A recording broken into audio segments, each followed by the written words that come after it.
morning, everyone. Good morning, everyone.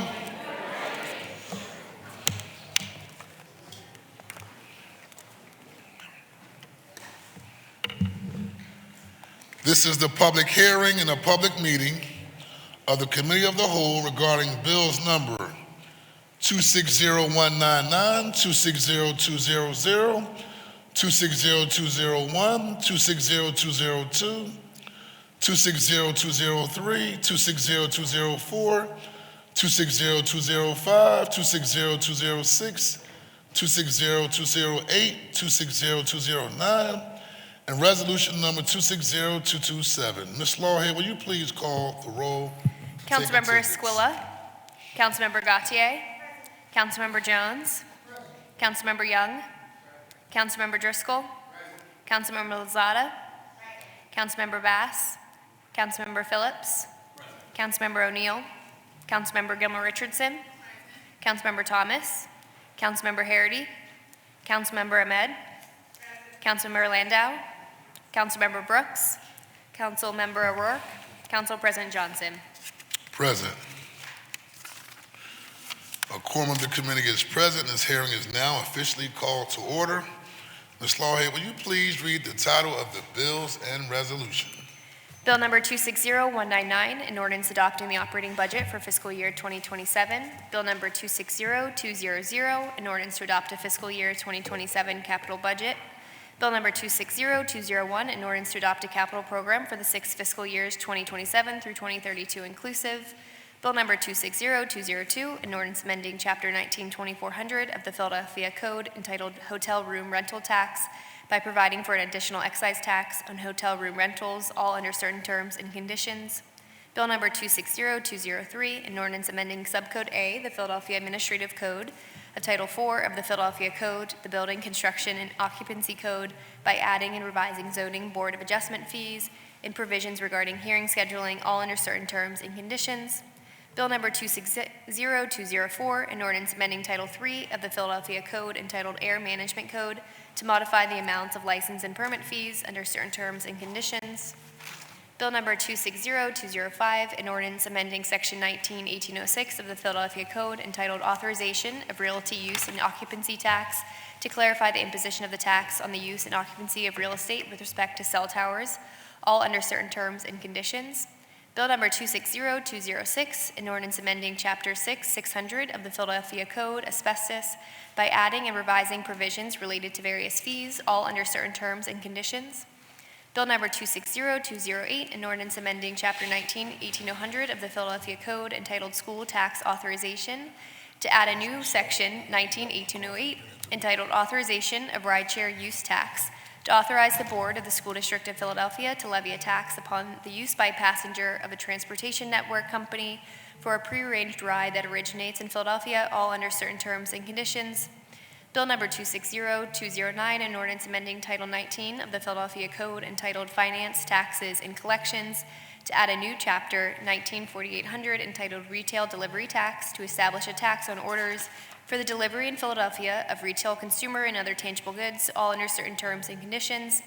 And resolution number 260227, providing for the approval by the Council of the City of Philadelphia of a revised 5-year financial plan for the City of Philadelphia covering fiscal years 2027 through 2031 and incorporating revisions with respect to fiscal year 2026, which is to be submitted by the Mayor to the Pennsylvania Intergovernmental Cooperation Authority pursuant to an intergovernmental cooperation agreement by and between the city and the authority. Thank you very much. Today we will hold a public hearing of the Committee of the Whole to consider the bills read by the clerk that constitute proposed operating and capital spending measures for fiscal year 2027, a capital program and a forward-looking capital plan for fiscal year 2027 through fiscal year 2032.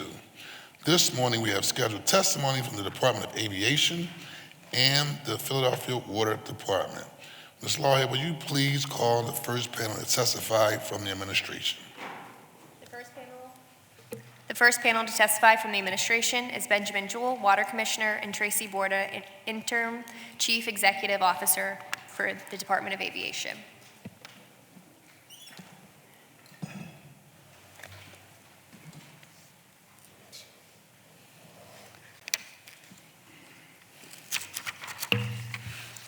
Good morning. Good morning.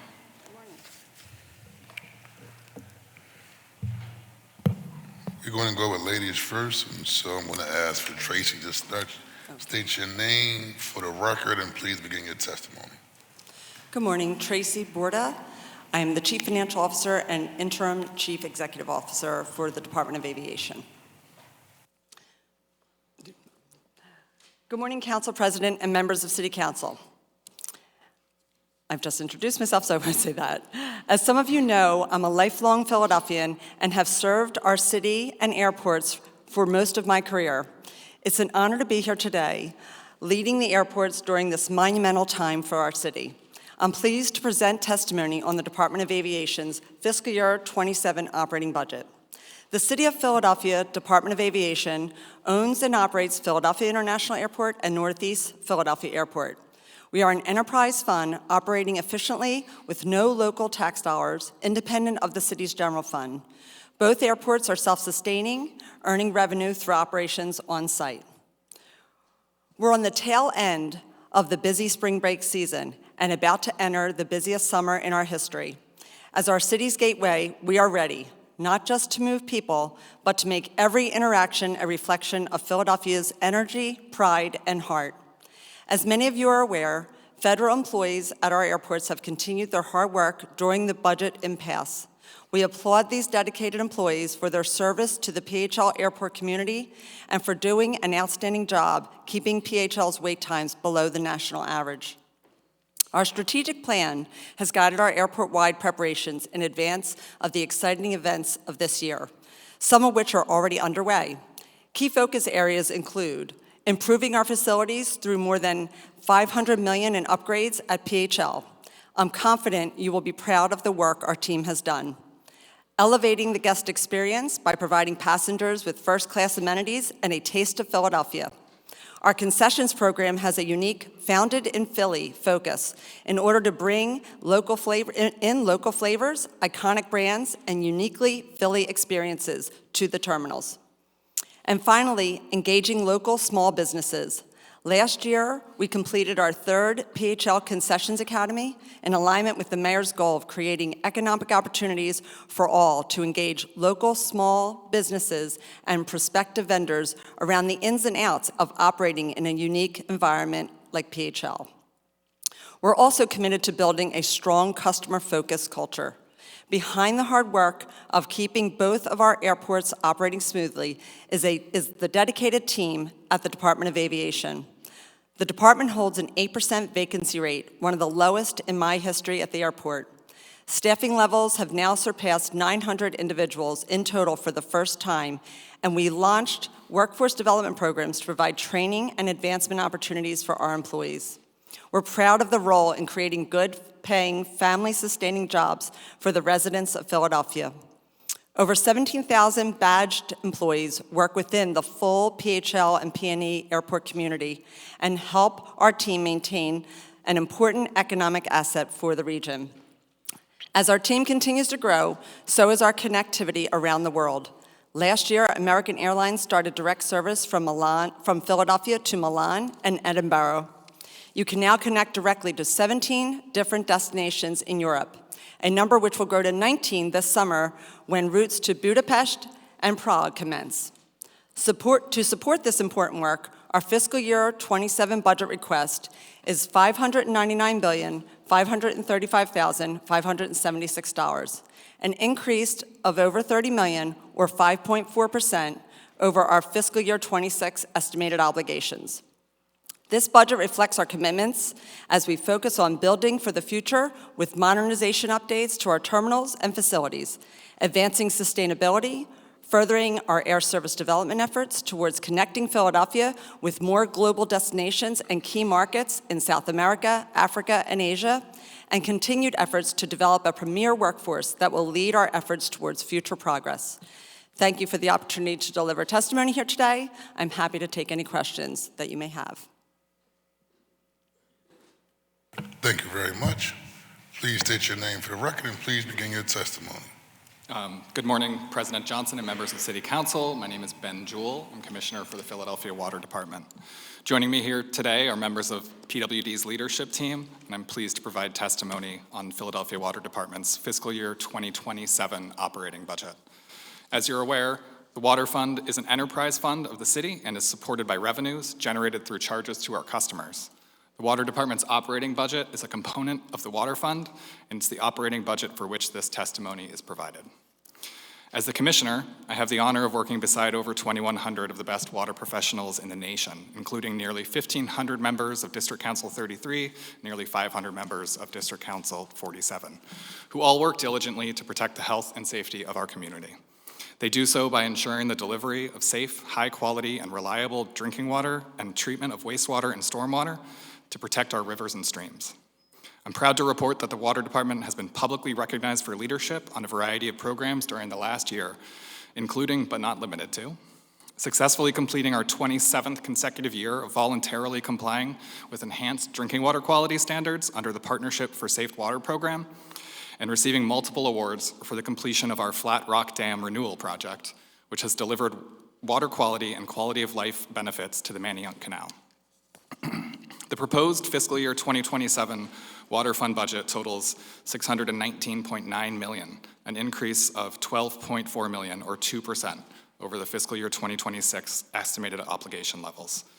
This increase is primarily due to Class 100 or personnel costs to provide for, among other things, labor rate increases, movement of staff from capital to operating, and hiring of critical positions to support operations and regulatory compliance, as well as Class 300 expenses for chemicals for the treatment of water and wastewater. These increases under Classes 100 and 300 were partially offset by a reduction in Class 200 due to reclassification of grant funding from operating to capital. The Water Department's operating budget supports our three core services: treatment and delivery of top quality drinking water, collection and treatment of wastewater for the health and safety of our population and the environment, and management of stormwater to reduce pollution. Proper maintenance of our massive system of infrastructure is critical. Our system includes 3 drinking water treatment plants, 3 water pollution control plants, dozens of pumping stations, over 3,000 miles of water mains, almost 4,000 miles of sewers, and 25,000 fire hydrants. The Water Department must comply with existing laws and regulations set by state and federal governments, and we anticipate additional regulations in the future. Furthermore, future challenges such as climate change and sea level rise complicate planning. The department embraces integrated planning as a means of prioritizing limited funds for the most beneficial and cost-effective projects. This allows reasonable and affordable schedules for making progress towards long-term goals consistent with the department's mission and vision. The department remains fully committed to water affordability and access.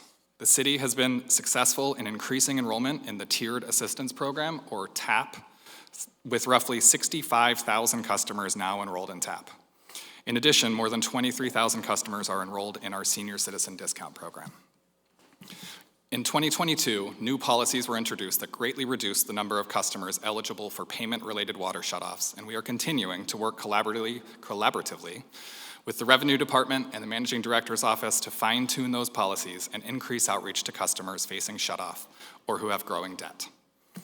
To help keep debt service manageable, the department has been actively pursuing available state and federal infrastructure low-interest loan funding. I'm glad to report that between 2021 to December 2025, the department has applied for $1.158 billion in state and federal funding, and thus far has been approved for $1.147 billion in low-interest loans and $10.6 million in forgivable loans. The department has also submitted $283 million in grant applications and has been awarded $120 million thus far. Furthermore, the department is prepared to submit additional applications for state and federal funding in the next few months. In closing, I'd like to thank the Philadelphia Water Department's workforce, whose efforts 24 hours a day, 7 days a week keep the water running, the sewers clear, and our waterways clean. Our workforce is dedicated to improving quality of life for everyone in the Philadelphia region and showed exceptional resilience during the extreme, prolonged cold of this past winter. PWD is consistently working hard to operate in a manner that is cost-efficient, operationally effective, and thoughtful of our environment and economic impacts in the present and the future. This budget will allow us to meet our essential charge of providing the water, wastewater, and stormwater services that are the cornerstone of public health in Philadelphia and foundational to making Philadelphia the safest, cleanest, greenest big city with economic opportunity for all. This concludes my testimony. Thank you for your time, and I'm happy to answer any questions.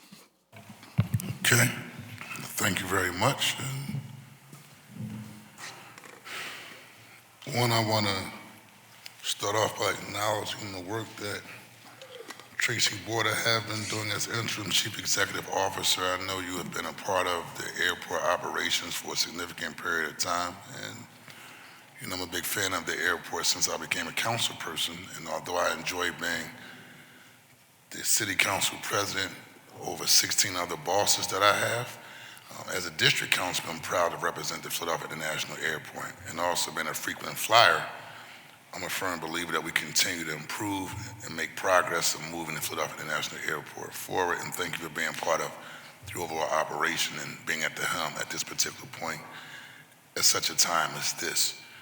Thank you, Council President. I want to talk about the Department of Homeland Security shutdown, where they closed multiple TSA checkpoints, particularly Terminal C closing on March 12th and Terminals A West and F closing shortly after. And now we know they all are back open. Give us an idea of the operational and financial impacts that took place during those closures. We also know that the morale of TSA workers dropped during that period, and how individuals resigned, some individuals called out, how those types of issues have been being addressed. Yes, thank you for thank you for your question, Council President. Sadly, we've had to do this twice in the last year, and I want to say that in Philadelphia, we've been really fortunate compared to other parts of the country where you saw incredibly long wait times elsewhere. Our team, what I'll talk about first is internally, as soon as we see this happening, we mobilize many of the folks. You're familiar with Shane Dowdy, he's helped lead the efforts. So kudos to that team for the, go ahead, yes. I want to add additional aspect as well. And we also know we have ICE working at the Philadelphia International Airport, and I have a strong immigrant population, actually that comes from Southwest Philadelphia, that work at the Philadelphia International Airport. So can you also address what are we doing to make sure individuals feel safe who are of the immigrant population that work at the Philadelphia International Airport, and that ICE is following all protocols, but also not creating an atmosphere of intimidation, fear, and confusion? Yes, I can address that as well. But dealing specifically with TSA and the checkpoints first, I was just starting to say the team here I know had mobilized to reopen our pantry once again, which we were able to accept donations. Many of us gave from our hearts to help that. I know both times TSA was really appreciative. They were able to take full use of the pantry that we had set up to supply, fresh and dry foods for them to take. I think our relationship with TSA has been really positive. We've had some of the lowest call-out rates that were experienced across the country, so we never saw some of the wait times that were being witnessed around the country. And in fact, I want to say one of the highest I saw in one day was maybe 50 minutes, which was long, right, than what you would expect, but clearly during that time was not nearly as long as some other places. We really were hovering, for the most part, around 20 minutes. It was really good, and now our wait times are back to normal at this point with all the checks, as you pointed out, all the checkpoints are reopened. We were also able to work with TSA to operationally divert the 17,000 badge holders that we have, so that's a lot of employees that have to just go to work. So we were able to move them to one specific checkpoint so that they weren't also part of the lines that were where passengers needed to be processed. So there was a couple of good things with that many on this team behind me were able to help execute. And with that said, we saw passengers thanking folks, we thanked them for being here, and I think all of that just lends itself to having people show up to work, even in a time where they're not being paid. So that was one issue that we've worked through. And I'm hoping we don't have to do that again, but we would be prepared if we had to go there again. Separately, with regard to your question with ICE, we recognize... Before we get to ICE, Yeah. were there any financial impacts with the closing of Terminal A West and F and C? Nothing material on our end to the Department of Aviation. So we did not incur, I'm not aware of any material impacts that came to us other than things we had to set up to close those checkpoints and possibly station folks at exit lanes and things like that. It wasn't material, is what I would say. Okay. Continue regarding the ICE operations at the Philadelphia International Airport. Yeah, so when we became notified that we were one of the airports selected that would have ICE deployed there to assist with, queue management and, other things just related to the passengers being backed up in many airports. First and foremost, I had sent a letter out to all of the badge holders at the airport, so that's 17,000 plus, to just say, they're here, we're going to continue to do the job that we do every day, and we're going to continue to do it really well, and we're here for you. So I heard back from quite a few folks that they were glad to have gotten something. So we were happy to get that out there. The officers that were sent to Philadelphia were, from what I understand, really well-trained officers.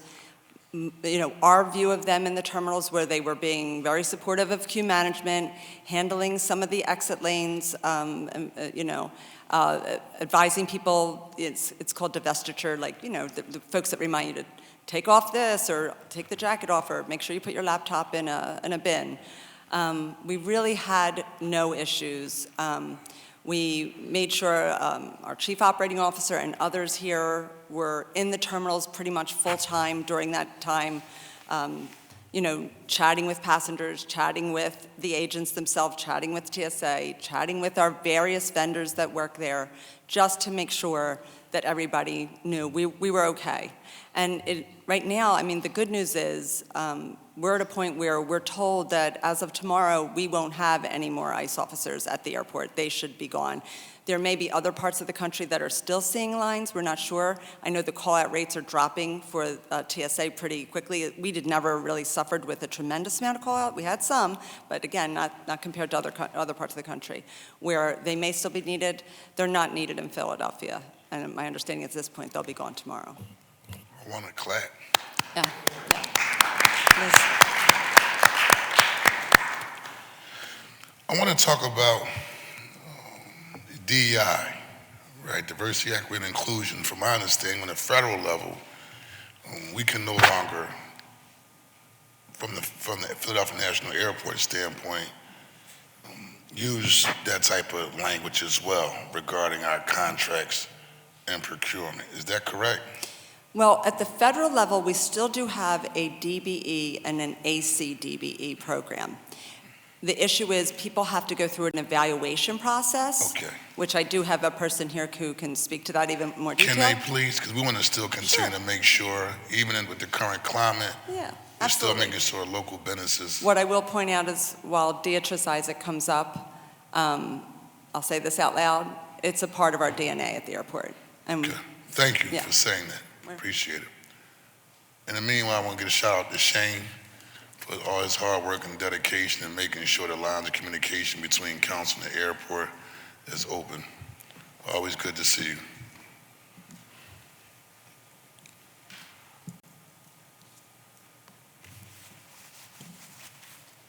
Good morning. Good morning. My name is Beatrice Isaac, and I'm the Vice President for Procurement at the Philadelphia and Northeast Airports. Happy to be here. Question? Good morning.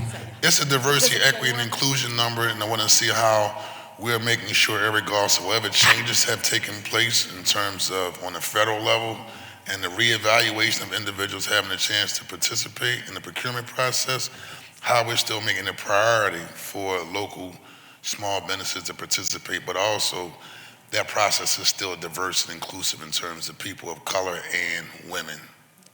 So as Tracy began to say, we are going through a reevaluation process, which is going on throughout the country for all UCPs. The DBE ACDB program is still going on, but people have to go through a reevaluation. They have to resubmit where it's race and gender neutral to prove that they are disadvantaged. We're reviewing those applications as quickly as we can. The Philadelphia International Airport had about 100 applications that we had to reevaluate. We're in that process. We held outreach events to help them understand the process because a lot of people were obviously confused about what was going on and what was needed. So we held 3 virtual sessions to help move them through, help them to understand what was needed. And again, we're reevaluating currently. Until that reevaluation process is concluded for everyone in the state, we are unable to assign goals to any contracts. So it's not just the airport, it's every certifying agency in the state has to go through the same process.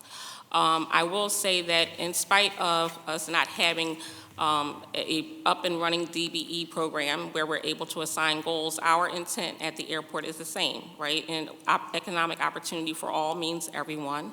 And so we are looking for opportunities to issue contracts that can be awarded to small and local firms, looking to right-size contracts as opposed to debundling, because once you have a large contract, it's difficult to take it apart, right? But if you start right, then you'll end right.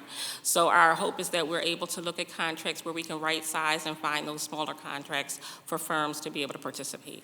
Has this had an impact on the highly successful business economic opportunity forum that you host every year? You have like hundreds of businesses that show up, want to do business with the airport. I've known we had a track record of actually hitting some specific targets and goals.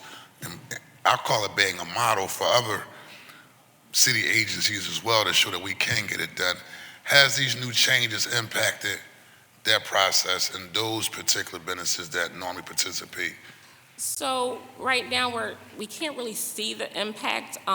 We know that the Economic Opportunity Forum, or Business Opportunity Forum as we call it every year, it's still planned for this year. We think that we have good content that we'll be able to present. Hopefully we'll be able to talk about the federal SBE program at that time. We know that local programs are supposed to be coming up as well. So there are still things happening in spite of us not having that DBE, ACDBE opportunity right now. So where we are at the airport is looking at our federal small business program and trying to ramp that up, hoping to increase the pool of vendors within that space so that we'll be able to have SBE goals assigned while we're not able to assign the DBE goals. We're still, we still have contracts where we have firms that are subcontracted, and that participation is still going on most of those contracts. Not all. We can't say all because some people are pulling back. But for the most part, our vendors are still utilizing those subcontractors, and we're encouraging them to do so. Okay, thank you very much. Chair recognizes Councilmember Majority Leader Kathleen Gilmore Richardson, then Councilmember Dr. Anthony Phillips, then Councilmember Curtis Jones Jr. Thank you. Thank you so much, Council President, and thank you to each of you for your presentations. As always, wanted to quickly begin with our thank yous, starting with the airport and Tracy Borda. Thank you for your years of service and congratulations on your new leadership role. We know that you are built for this task as you are a Girls High girl. Shane Dowd, I had to add that in press. Shane Dowd, thank you so much for all of your help and hard work on behalf of the entire airport team. You are just amazing and really help us to stay connected to the work at the airport, and particularly for the TSA workers over the last several months. It's been an honor to work with you. Delisha Wilds, thank you for your continued commitment. We appreciate the presentations, the information, everything that you do on our behalf. And Api, Api, thank you so much for your continued sustainability work at the airport. And for the Water Department, to our new Commissioner, Commissioner Jewell, thank you for your help on the emergency complex cases that we have even as late as this Friday. Thank you for all of your help. Sarah Stevenson, Laura Copeland, Glenn Abrams, Brendan Riley, Dave, I'm messing this up, but he helped us on the Main Street, Pandya. Yeah, Pandya. Thank you for all your help with the water leak for those businesses over that 8-month period. It was a very complex issue, and we appreciate all the work that you all did on that particular constituent case that was very hard and complex. And I also have to thank Michelle and Renee from the Water Department team. We truly appreciate them being at every single community event, even as late as this Saturday. We were at an event together. So thank you all very much for being in the community and being willing to just be there to help our community. I wanted to start very quickly with the airport. And so Prez talked about our local vendors, and we appreciate you all continuing to prioritize our local businesses here in the city for the concessions program for the airport. And you have referenced in your testimony the PHL Concessions Academy, as well as the work that you all are doing to ensure that we're having local vendors open up shops across terminals in the airport. We know and recognize that things in this space are ever-changing, as you discussed with Council President. So what are you all doing from the perspective of helping and assisting our local businesses to stay at the airport, right? That's one thing to get there, but to stay. And then also to identify additional new local vendor opportunities. And secondly, for the airport, and I'll come back for water, I recall that the Department of Aviation came before council about a solar farm proposal, and I think it was at P&E, not for PHL. And so if you could just give us an update on that project, if it's been completed, and has it helped you all to achieve your carbon neutrality goals? Thank you for all those questions, and thank you for the thank yous. So first, we're going to talk about the concessions that you just asked about. Yep. So, we have again, a great team behind me who handles a lot of the outreach. We do outreach pretty much year-round. Many of you are familiar with our Business Opportunity Forum, which is the kind of the mega event we do in the fall, and many of you have attended and or possibly spoken at it, where we try to make sure that as many vendors can attend. There's so people can partner on contracts. They get to hear about our upcoming opportunities. They get to learn more about how to do business at the airport. We have a lot of smaller outreach programs we do, where it might be with a very specific topic. Beatrice, who was up here just a little while ago, Yes. her team really spearheads that outreach. So it can be as little as meeting with just a handful of vendors, or a large room of vendors where they're speaking about something specific. It could be something on sustainability, it could be something on concessions, it could be all different types of things, because again, we're a city within a city, so everything you need at the city level we kind of need at our level at a smaller level at the airport. If you need anything more specific than that, you let me know. Clearly, we'll provide information. I do want to get to your question, though, about the solar farm. Yes. Yeah, so if I could pivot there real quick, and I'll have Api come up and speak a little bit to it. But yes, we have achieved our level 3 accreditation at PNE and at PHL, and solar farm is part of that. So That's come on up. awesome. And while Api is coming up, I cannot neglect to say thank you to Beatrice. Beatrice, I see you there. Thank you. I didn't see you behind the chair initially, but I do see you there. Thank you so much for all of your hard work on our behalf. We appreciate you. Good morning. My name is Api Uppalingam. I'm the Chief Development Officer for the Department of Aviation. Great question, Council Member. And yes, we released an RFP for the solar farm at Northeast Philadelphia Airport last November. And we had a handful of vendors that proposed, and we selected a company called Reactivate LLC. And they're going to be entering into a power purchase agreement with us to build, operate, and maintain a 1.5 megawatt solar farm in a 10-acre space at Northeast Philadelphia Airport. So we just selected that vendor, so there's a few months still of work to do with them to negotiate those terms. Okay. Our goal is to begin construction January of 2027.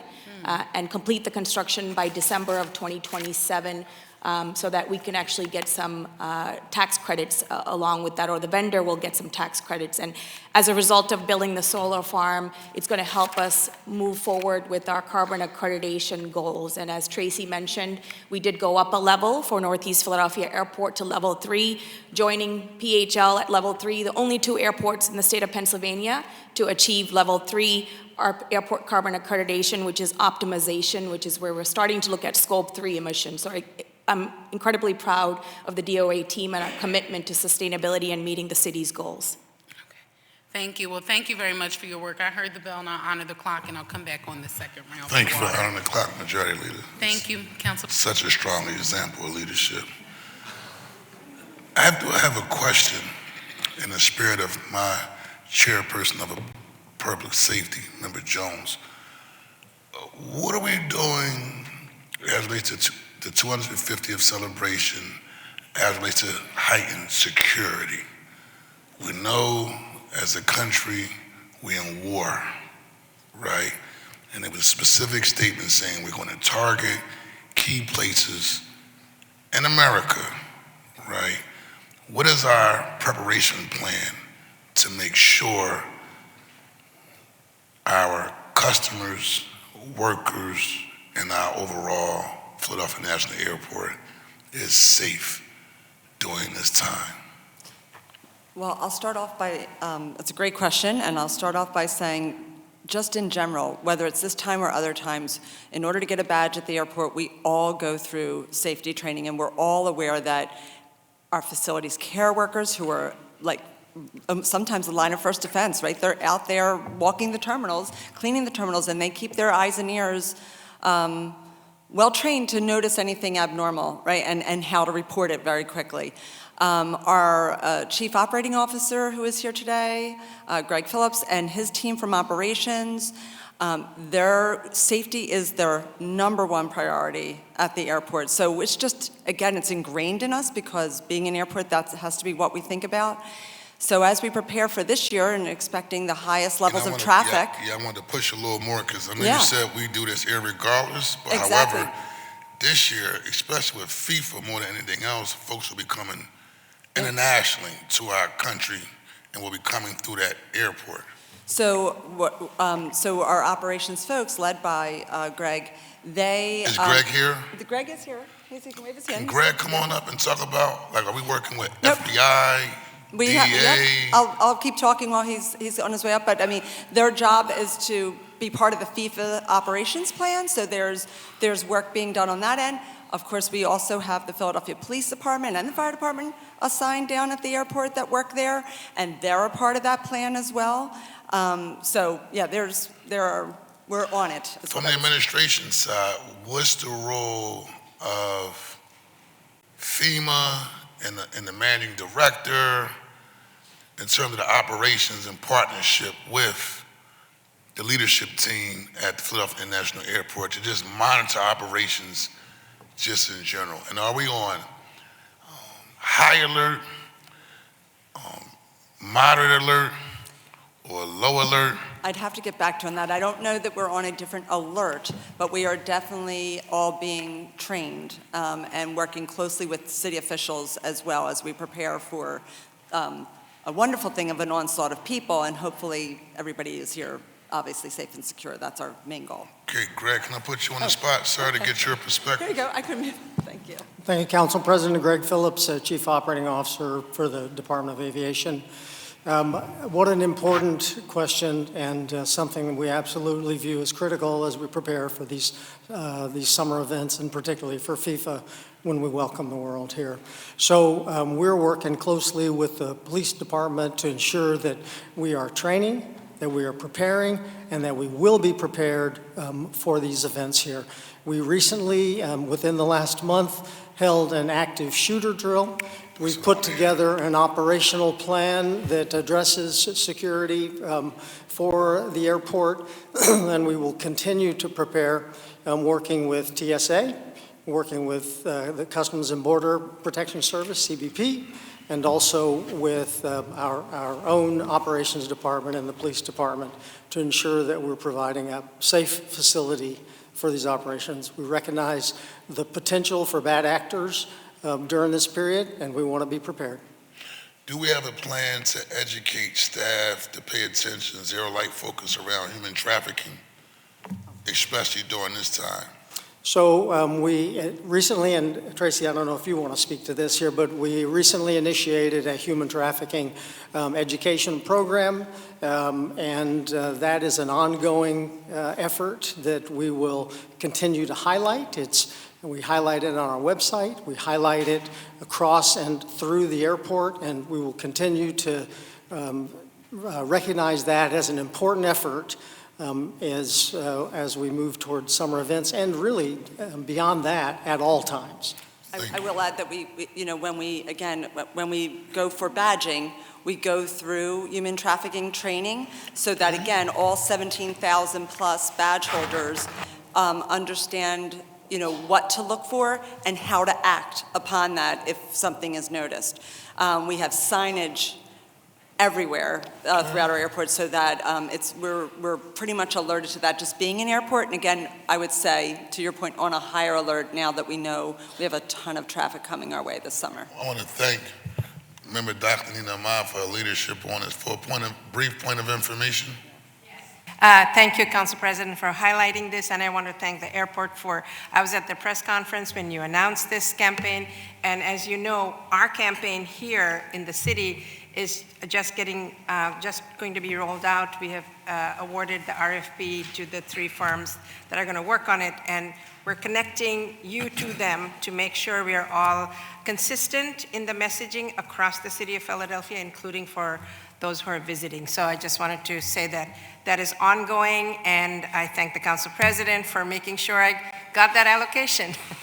Thank you for your support at the airport. Very, very much appreciate Very it. critically important issues. Chair recognizes Councilman Dr. Anthony Phillips. Thank you, Council President. Curtis Jones. Thank you, Council President. Madam Mayor, if you're listening, we really appreciate the work that you're doing. I really want to help you with the support that's needed to help the Water Department's leadership continue to grow. Commissioner Phillips, could you speak into the microphone? Oh, can you hear me now? All right, Commissioner, I've met with your team to address ongoing concerns around customer service and communication with our neighbors. And I want to be direct about what we're seeing in the 9th District and also what I'm hearing from colleagues across the city. In just the last 4 months, I can point to at least 2 serious breakdowns. There are more. One on Rodney and Worcester in West Oak Lane. There was a sinkhole that developed in December.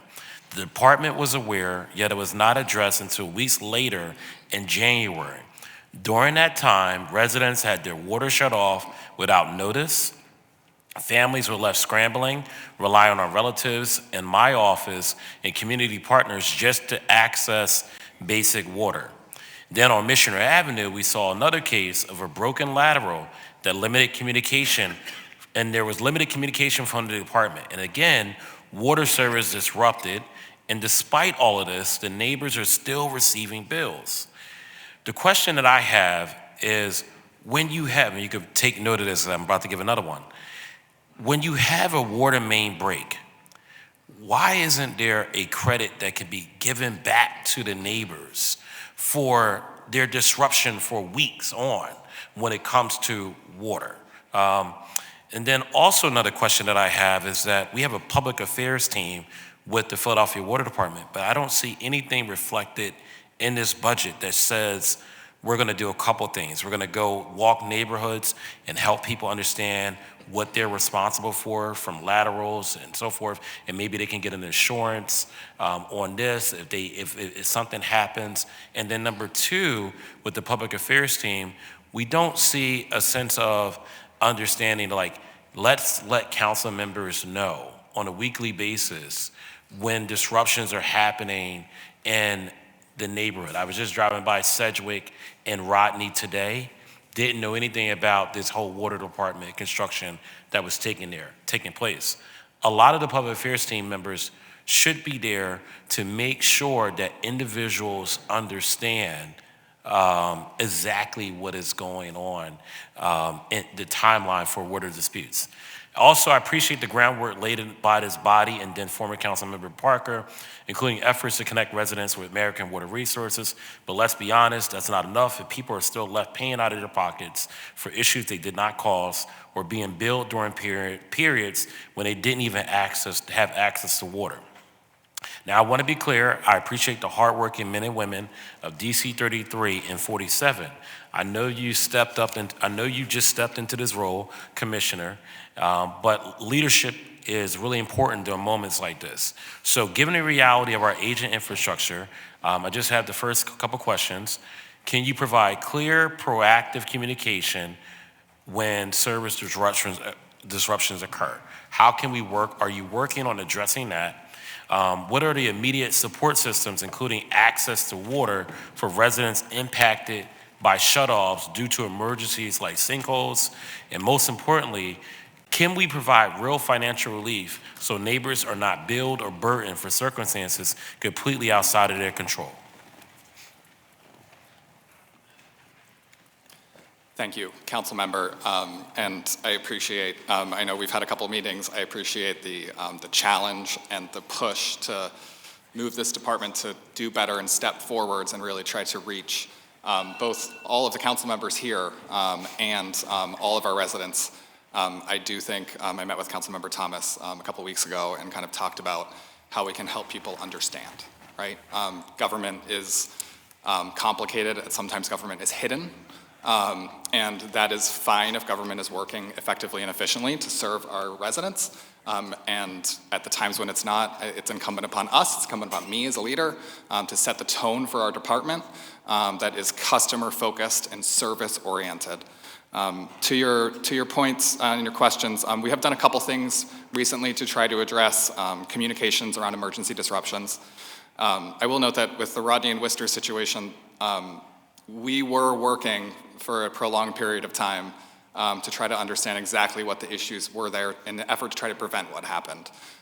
It was an unfortunate incident. I appreciate you being out on site in the neighborhood, talking to your constituents at that time while our employees were working to repair that water main as quickly as possible.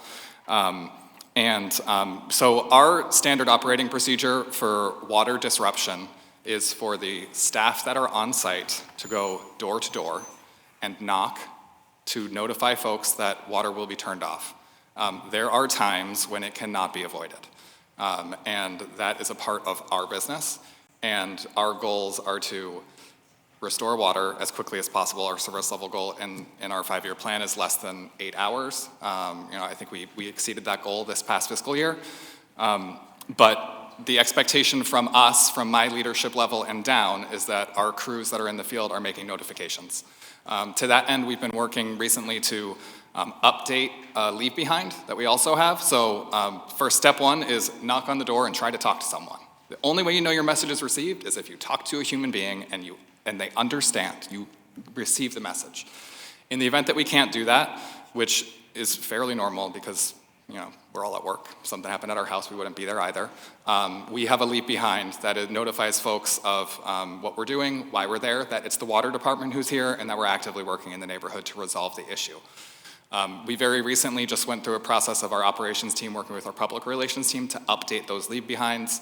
I think I just approved the bid award for the new print for those. So we should have updated content to deliver to our customers in the field. I have had unequivocal conversations with my field superintendents that every time we get on the phone and they say, water main break at this location, water shut off, my first question is, did we knock on doors? Did we leave them behind? We're trying to change culture a little bit here on a customer-focused, service-oriented organization. It's going to take a little bit of time, but we are actively working to ensure that we are stepping forwards in the instances when we are inconveniencing people. Is it possible to have a dedicated phone number for water main shutoffs when they can, or a contact person, an individual that is their friendly water department representative that they can contact to get all the information necessary needed during that troubling time of a water main shutoff? So in emergency instances, we have our emergency phone number, 215-685-6300. It's like where our call center is. It's where folks are to call when they have an issue. That is staffed with a very robust staff during the business day. It extends a little bit before and a little bit after the workday, and then overnight we pivot over to our emergency support services. Those folks have access to our operational information and so should be able to see what kind of work is happening and provide some kind of expectation.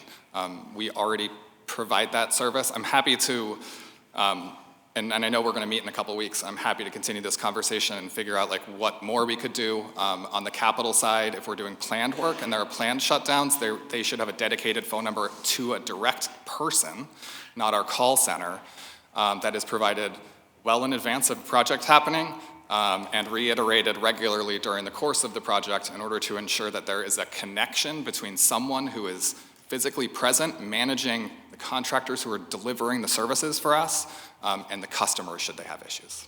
That's incredibly important, and because we have people who are unclear on the timelines. So are you going to do or is part of your plan to help residents be more clear on timelines?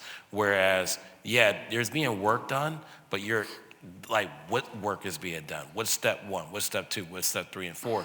That's never been communicated to a lot of our residents, and they're just thinking like, you're not doing anything. They just see debris there, and they don't see anything else happening. Sure, so and again, differentiating a little bit between emergency work and planned work.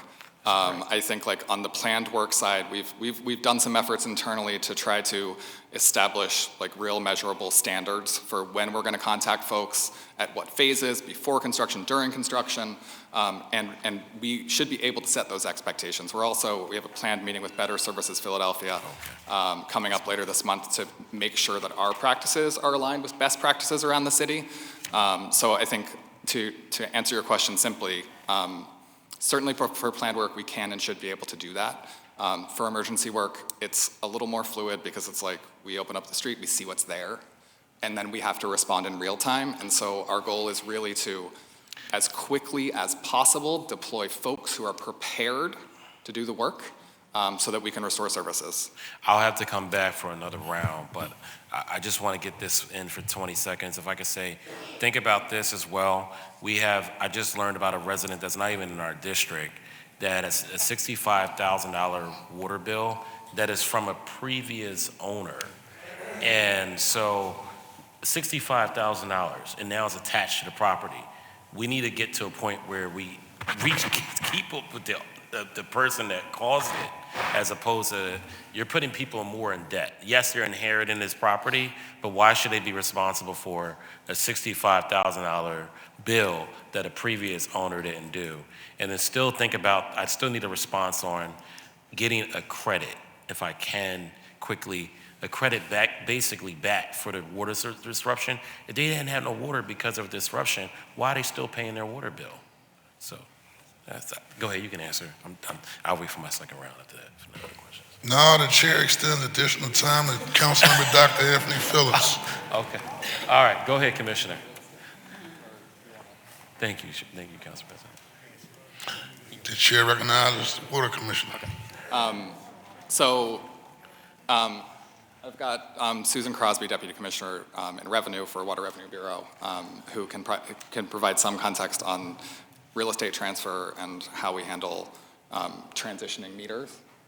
Oh, she's over here. And don't forget the credit question. Of course. That's really important. Good morning, Councilmember.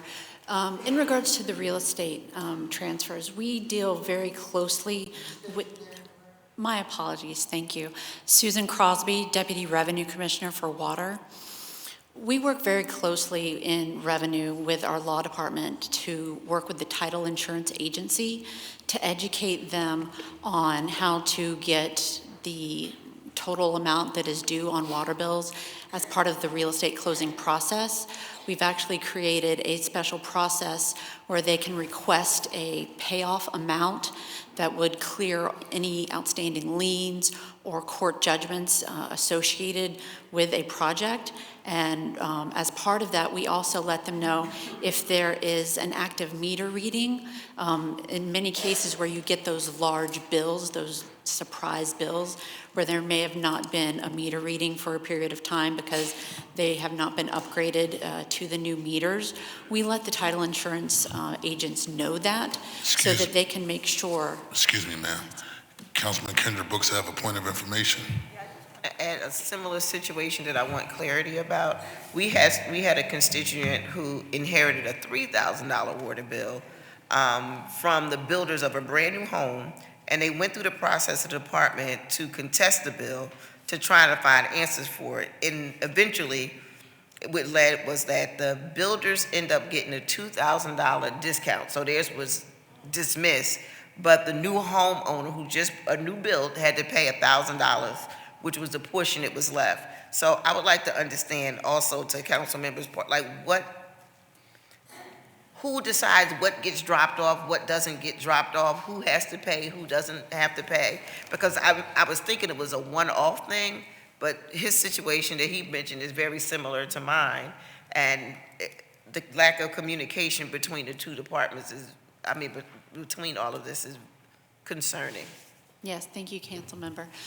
So to continue with the title insurance industry, we work very closely with them to try to let them know if there is going to be a situation where the bill might change and you might have a new meter reading that would give a new higher bill amount as part of the closing.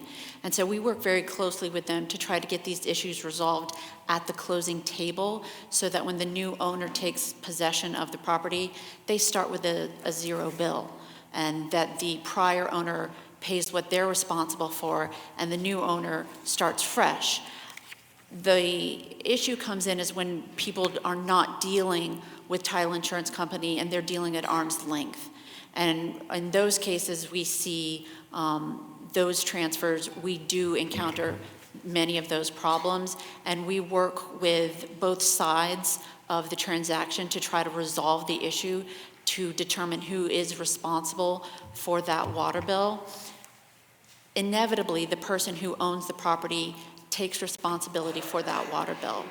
If that person believes that they are not responsible, and then it does belong to the prior owner, there are several levels of review to challenge the responsibility of that water bill.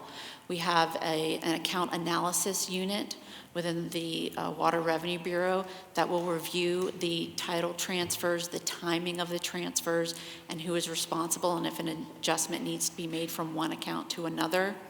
There's also an informal hearing unit where they can speak to a hearing officer to determine who is responsible for that bill. How long does this normally take? The account analysis unit is usually between 3 to 6 weeks. The informal hearing is the next level. I believe we're scheduling out a month to 2 months for a hearing, wow. And we hold those multiple times a week. And then the next level is with the Tax Review Board. And the Tax Review Board, I'm not certain of their scheduling, but I do know that they schedule water hearings several times a month at both the master's level and the full board level. So there's a robust review process. So in the same way that the Register of Wills Department advertises Tangle titles, I believe you all should be advertising this process as well, because homeowners are buying these new properties and they're inheriting water bills of this magnitude that they probably are like, oh, well, I guess I got to figure this out. And they also don't have the support. And it'll be helpful for our council office to get that support. And then also, Commissioner, if you can answer the question about the credit line.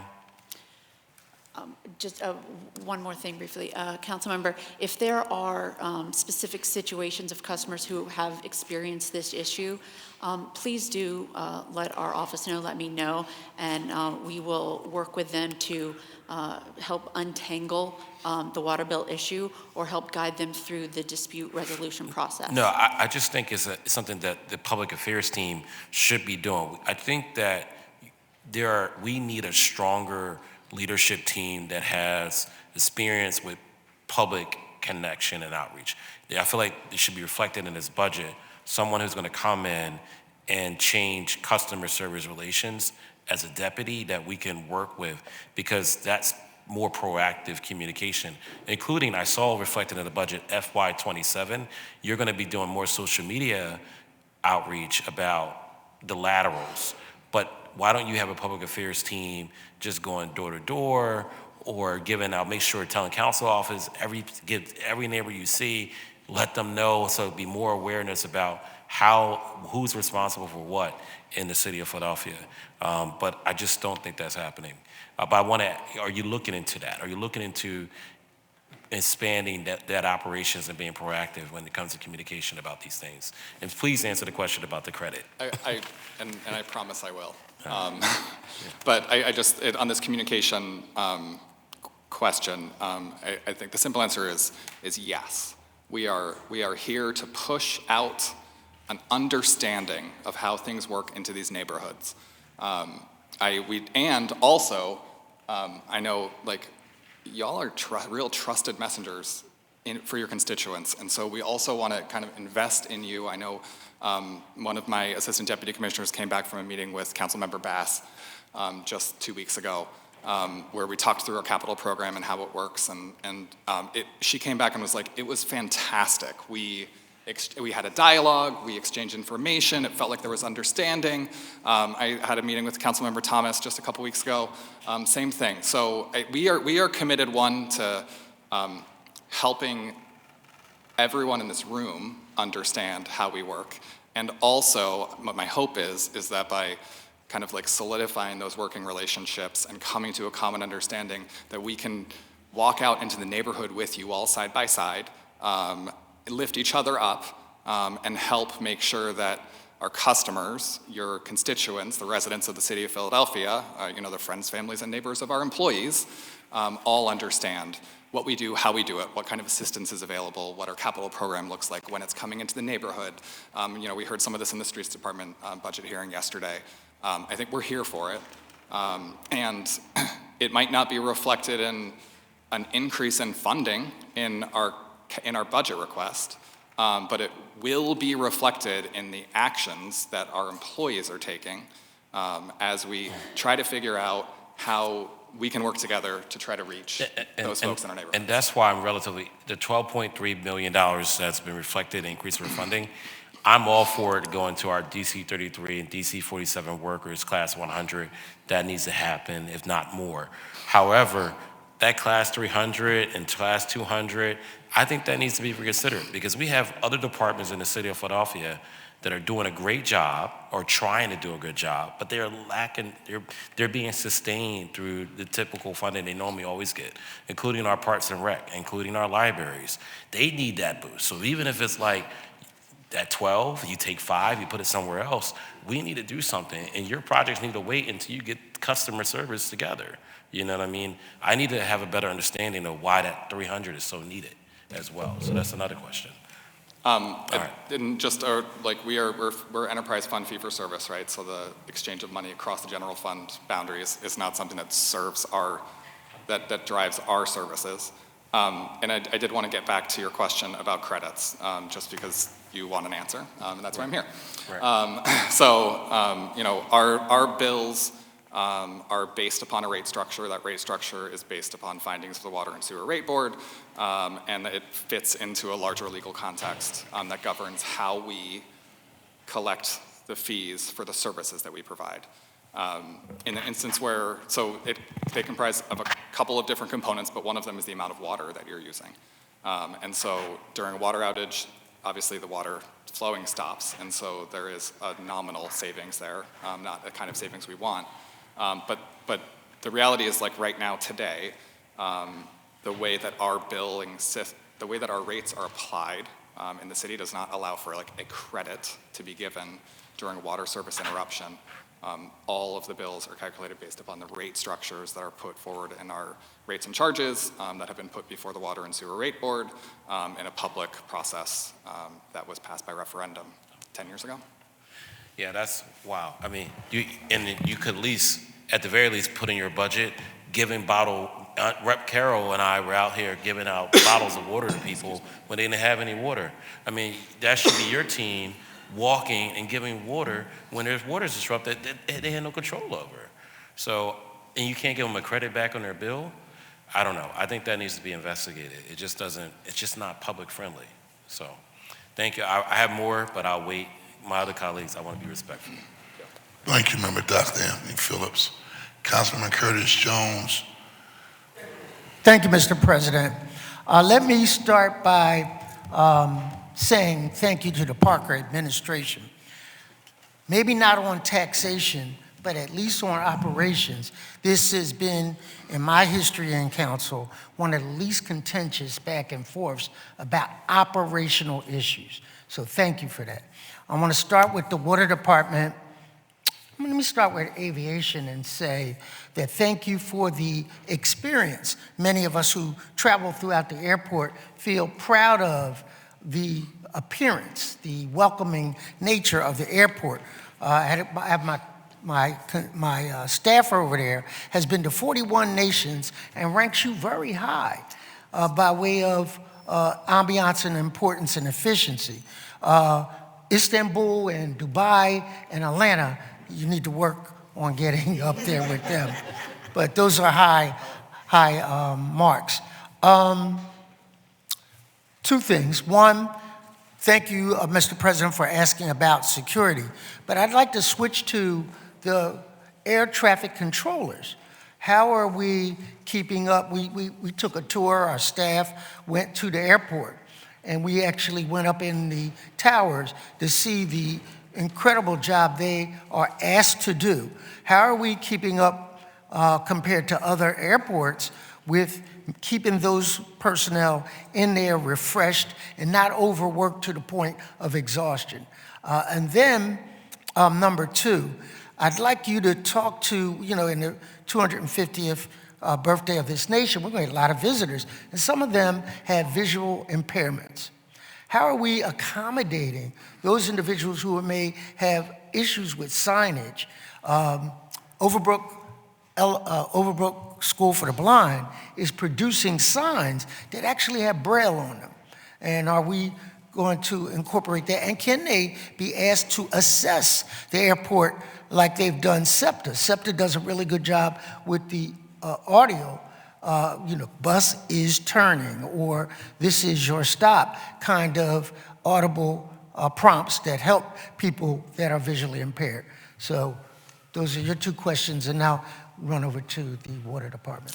I'll start with the last part first, because it's top of mind right now with making sure how we're prepared to receive all types of guests who may have visual impairments, hearing impairments, physical impairments of some sort. So, as a public facility, we do our best to make sure that as we, first of all, as we do new builds or we refresh parts of the terminal, we're incorporating all the standards that are required of today, right? So there could be city, state, and federal standards that we have to incorporate. We do have Braille in certain places in the facility. We do have audio announcements that you'll hear made to have multiple ways to reach our passengers and our employees that are located throughout the terminals.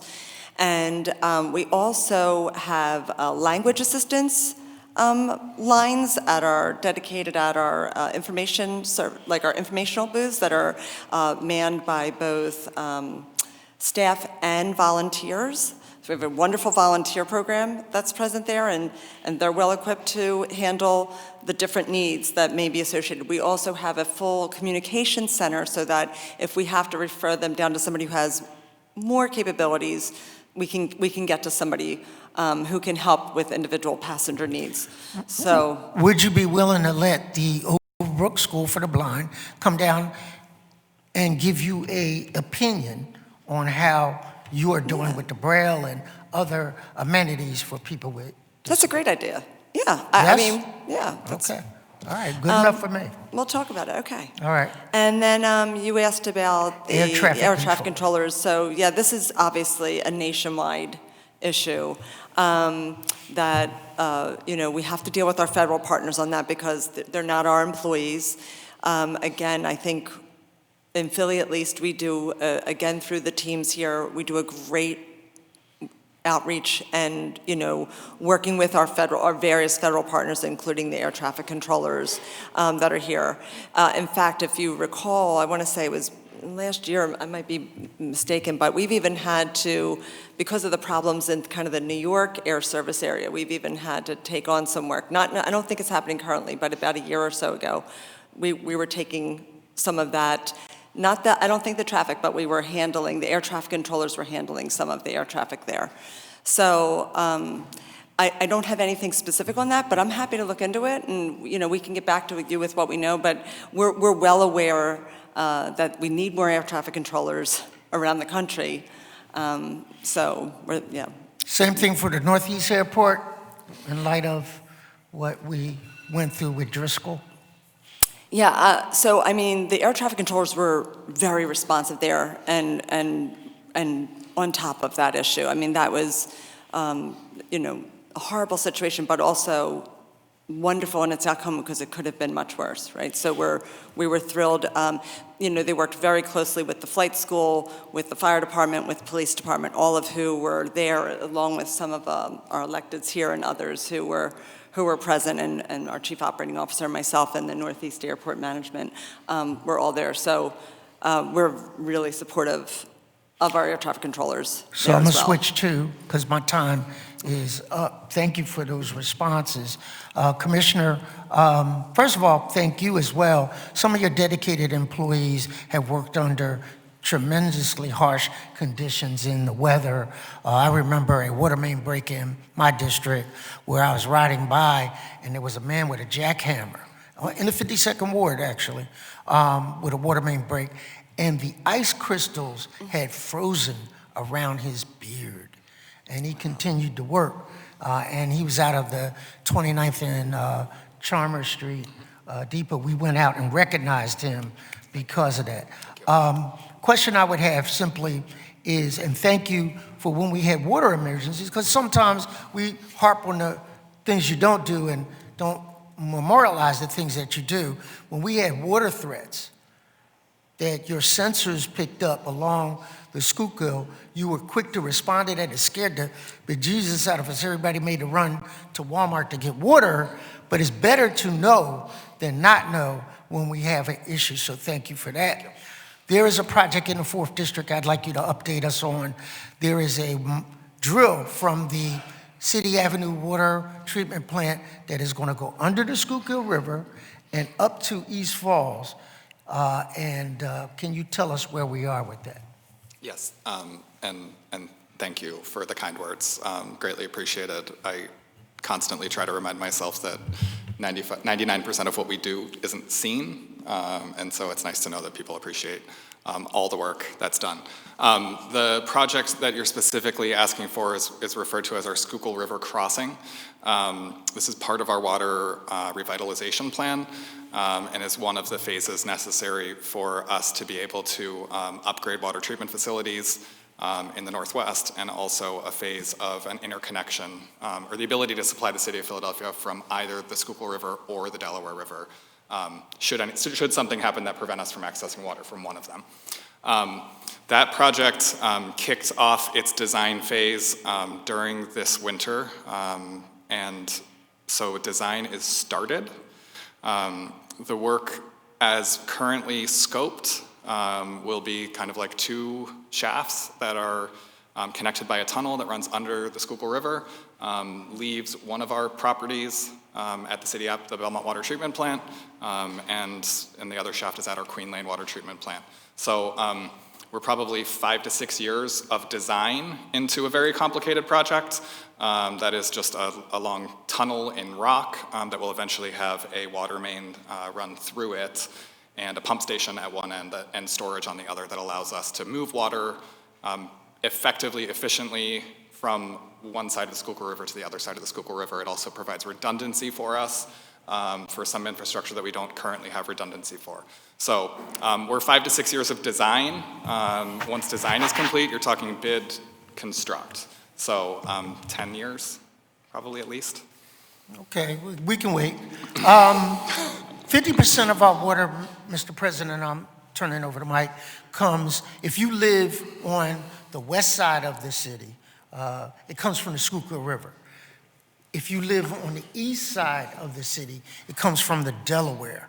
And it's two different water sources. So upgrading this infrastructure that is 3,000 miles you mentioned, and some of the actual infrastructure is still made of wood from the ancient days of water treatment. So thank you. And real quickly, how much water pipe do we replace every year? And that's it. If I can, our goal is 32 miles a year. Last fiscal year, I think fiscal year 2025, I think we accomplished 42. But it is a balance between cost and capacity. So our current goal is 32 miles. If I can just, I don't know if I'm allowed to do a point of information, but there are no water mains in the city of Philadelphia carrying water that are made of wood. But there is a long history of public water in the city of Philadelphia that at a time included wooden water mains. Those were all taken out of service and replaced with cast iron pipe. We are about to do a project, I think it's gonna kick off after the events of 2026 on South Street. The last time we did South Street work, we found wooden water mains, because what they did when they replaced them or when they took them out of service was they simply laid a cast iron pipe next to it and switched the service over and abandoned those pipes in place. So as we're going through doing a necessary project to upgrade some old infrastructure in order to do it, we're excited about the possibility of finding some of this history that has been, in a city full of history. Finding a wooden water main is still pretty special. So, but no wooden water mains in service today. Thank you very much. Councilman Jeffrey stepped out. Councilmember Jamie Gaudier, Jim Harity, Kendra Brooks, and Lozada.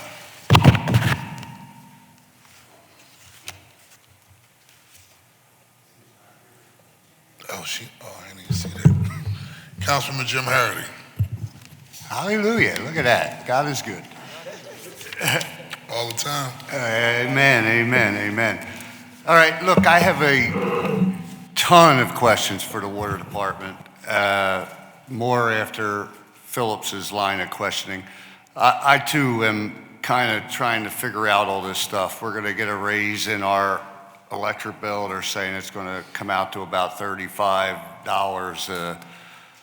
a month, and now water supposedly another $20 a month going up, and then we're supposing taxes on ride share and other things. So like my people, I don't know how much more they can handle. So let me just get the questions on the record, that way, for the sake of time, get them out of the way. When was the last time the Water Department underwent a management audit to find operating inefficiencies? Which services and operations does the Water Department combine with other municipal owned utilities such as PECO to cut costs down, like when they're digging up streets and stuff like that? How much cash is in the Water Stabilization Fund as we sit here today? How are these funds invested? As in, are they invested in local banks that give loans to local people, or are we investing it in outside state banks? What happens to the interest those funds earn? And some contractors have complained that their work has been delayed because of a backlog in water sample testing that is required to complete projects. Are there any plans to streamline the process, and is a staffing issue or a procedural issue? Is this a staffing issue or a procedural issue? Got them all out. Thank you, Councilmember. So the first question was about a management audit. The last management audit was done around 10 years ago. We are constantly looking at the work that we're doing and looking for efficiencies and trying to find some effective strategies. I can, if you get like really way into the weeds in our budget this year, there is a type of project that we have been funding for about the last 8 or 9 years to the scope of like a couple $1 million a year to perform some maintenance at our wastewater treatment plants. And over the course of the last 3 years, we've had a really strong leader in our department step forwards and be like, we can do this differently. Give me a chance to try.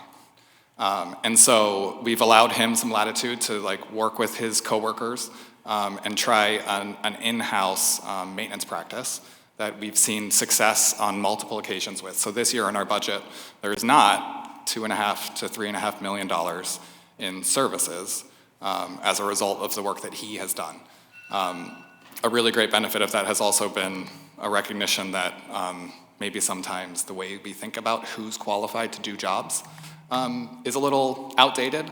And so we've, because of his leadership, we've taken a new look at how we provide promotional opportunities to folks and opened up some career paths that were traditionally closed off. So, you know, specifically the management audit 10 years ago. More generally, this is the work that we do. Combination of services, again, like we are a fee-for-service utility that has requirements on how we're allowed to spend our money. We do work regularly and routinely in coordination and communication with other utilities.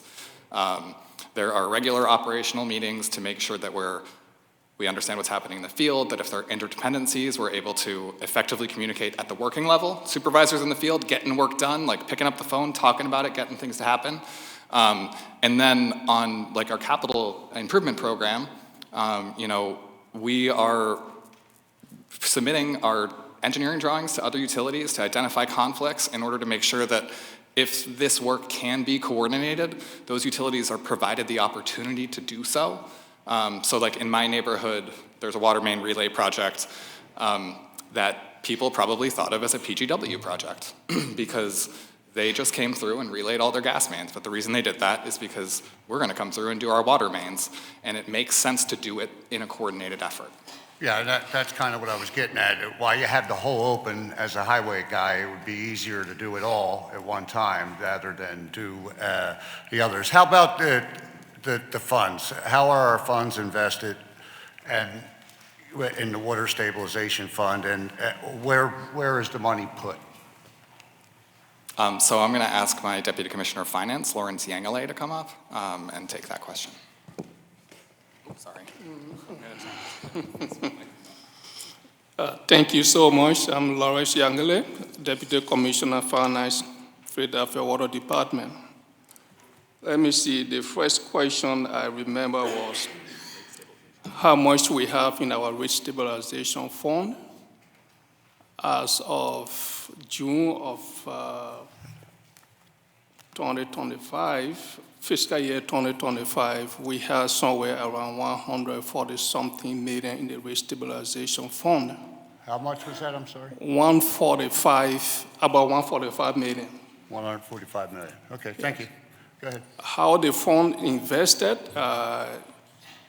we do it through the collaboration of the City Treasurer Office. We have fund managers that manage the fund for us.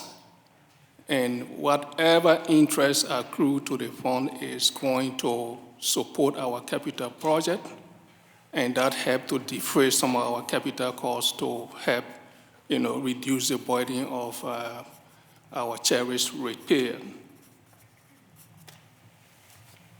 But do you know where, I know you said through the treasurer's office and it's invested. Where is it invested? Who does the investing? What is the company? What is the bank? Just trying to see if we're putting our money into local businesses, local banks that are going to then lend that money to local people. I don't have that detail. We can work with the City Treasurer Office to provide you the detail of banks and financial managers that handle these funds. Okay.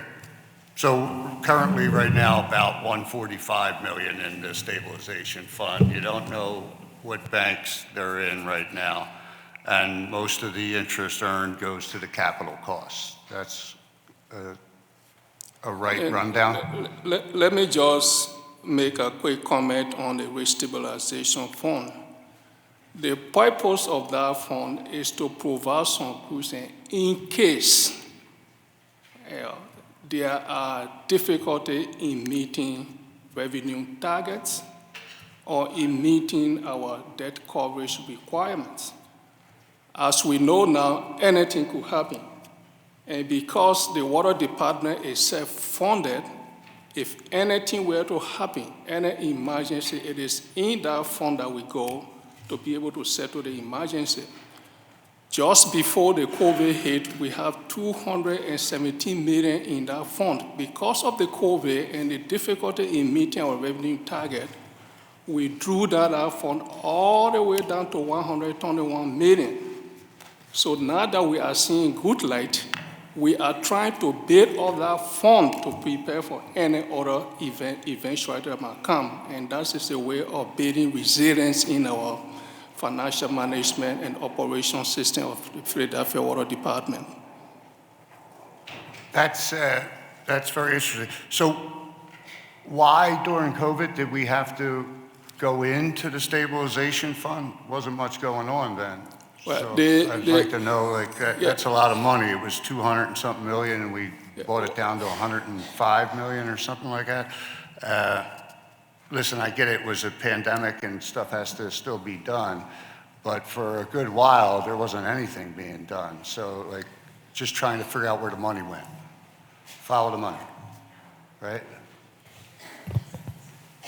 I didn't get part of your question, but if I understand why we went into the fund during COVID, of course, right, I don't know the exact year, because of the COVID and the hardship it brought to the ratepayers, rate increases were minimized and in 1 year was suspended.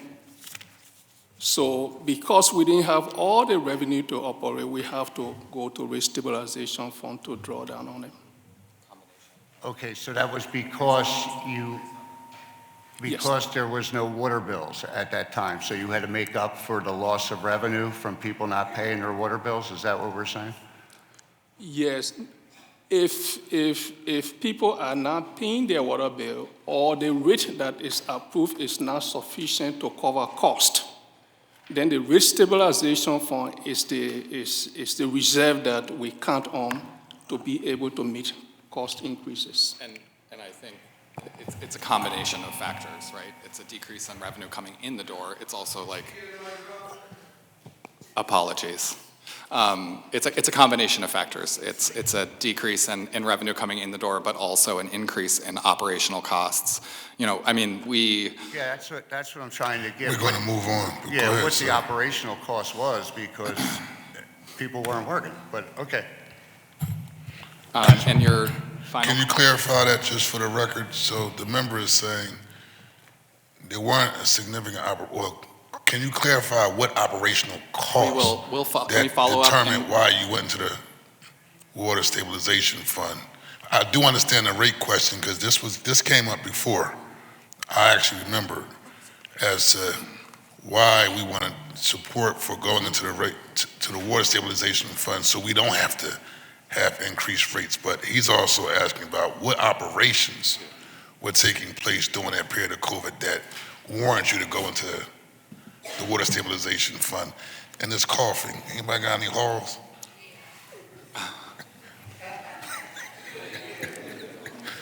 Mr. Michael Carroll, just state your name for the record, please, as part of the response to Councilmember Jim Harity. Okay, Michael Carroll, Deputy Managing Director for the Office of Transportation Infrastructure Systems. Good morning. And Councilmember, I just want to be clear. There was a lot going on during the pandemic, and especially in the area of costs. Commissioner was not in his role then, but I do have some direct knowledge of some of the things driving costs. And one of the big things was the cost of treatment chemicals skyrocketed. And because the supply chains were all breaking down around that kind of thing, but also some of the materials and equipment for construction projects, those projects were suspended for about 3 or 4 months, but the impact lasted for several years, and we're just getting past those impacts and costs. So the fact is that these things were in the field, so even though we had shut down a lot of what was going on indoors, a lot of this field work, this construction work had to move forward, but had to move forward in an environment where it was hard to get people to show up, so you had to pay them more. The supply chains were breaking down, like I'm saying, and then the day-to-day operation when people turn their tap on to make sure that that water was safe was much more expensive than it was previous to the pandemic. So, thank you. Thank you very much. Chair recognizes Councilman Jamie Gautier. Brooks Lazada. Thank you, Council President. Good morning to all of you, and thank you so much for the work that you do on behalf of the City of Philadelphia every day. My questions are for the Water Department. Last November, based on direct feedback my constituent services team heard from West and Southwest Philadelphians, I introduced a legislative package that strengthens water equity by expanding eligibility to the tiered assistance program, protecting residents from extremely expensive water bills caused by long-term meter failures, and calling on the administration to explore ways to give rental tenants more control over their water bills. I started this conversation with the administration during the first week of budget hearings, and I'd like to continue that conversation with you today. I'm still working on understanding the inputs that the administration used to come up with the $23.5 million cost estimate for my bill. Your FY27 testimony projects an average monthly discount of $63 per current TAP participant, for a total projected program cost of $53 million, covering roughly 70,000 households. Current participants are at or below 150% of the federal poverty line. Newly eligible households between 150% and 200% of the federal poverty line earn more, so their discounts under the income-based formula would be smaller than $63. So my questions are, can you outline all of the factors you used to arrive at the cost estimate of $23.5 million in additional expansion cost? And can you confirm if your calculations relied on the average discount of $63 for the population that would become newly eligible under this act, or did you use a different number? And then finally, I wanted to see what enrollment numbers or enrollment percentages you were using to estimate the $23.5 million cost estimate for the expansion. Thank you, Councilmember Gautier. When preparing for this budget hearing, I went back to last year's budget hearing, which I was a part participant in, and appreciate your dedication to this effort and your consistency as an advocate. It was informative for me. I think, so the fiscal note that the city put out has been published. I know that we have a meeting scheduled coming up in a couple weeks. Unfortunately, I was thinking this morning, I don't know exactly when it is. But I think if we can, in that context, have this conversation about cost estimates and formulas, we rely on some financial specialists to help us both through our rate cases and through and for our budget process. And I think having those specialists in the room would be helpful, also because we are currently in a rate case and have just provided formal notice on our TAP-R reconciliation process. I think we have a legal responsibility to be careful and delicate with the kind of information we're putting forwards, especially in light of the fact that Community Legal Services is a legal participant in that process as well. So if we can, I'd be happy to provide information in that scheduled meeting so that we can discuss this in more detail. Understood, and, I'll give you that space, but I will say, if the administration is going to continue to use fiscal notes as a means of discouraging legislation from city council, then the administration should be at the ready to give us detail on the fiscal note and what calculations you used to come up with it. And so I know that is not just for you, but if we're going to go forward with this process, you all should be able to back up your assumptions. But we can wait for the meeting. My next question, PWD's FY26 budget testimony stated that the September 2025 and September 2026 rate increases are needed in part to pay for the increased enrollment of participants in the tiered assistance program. Every water customer in this city is already paying for TAP expansion through their bills. And so I just want your thoughts on, if expanding eligibility is too expensive, then what are the ratepayers? What are they paying for? What are the taxpayers paying for? Thank you for the question, and I'm going to try to do my best to respond here.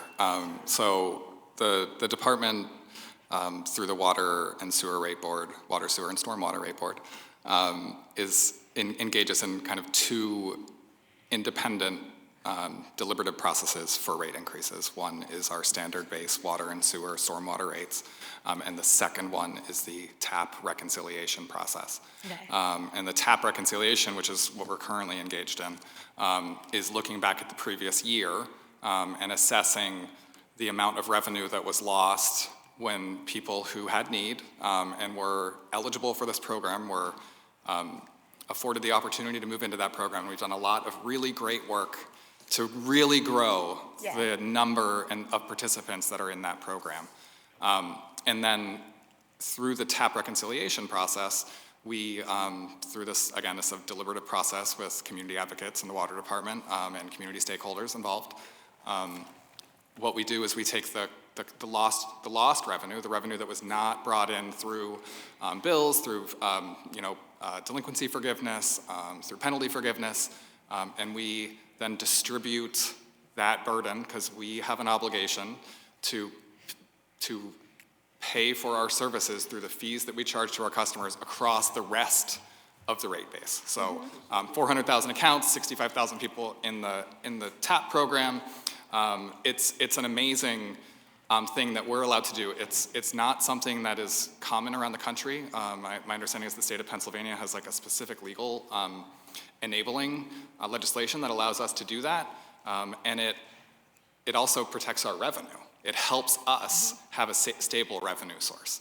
So for the folks who are incurring this nominal increase for the, and I appreciate nominal is perspective-based. Yes, we're a very poor city. Yes. I think what they can take pride in paying for is that I think it's 2.8%, is directly supporting people in need in this community and providing stabilization to this department so that we can continue to deliver services to everyone, regardless of their abilities. I think I understand the methodology, and I commend you and Revenue for the expansion that you've already done of TAP.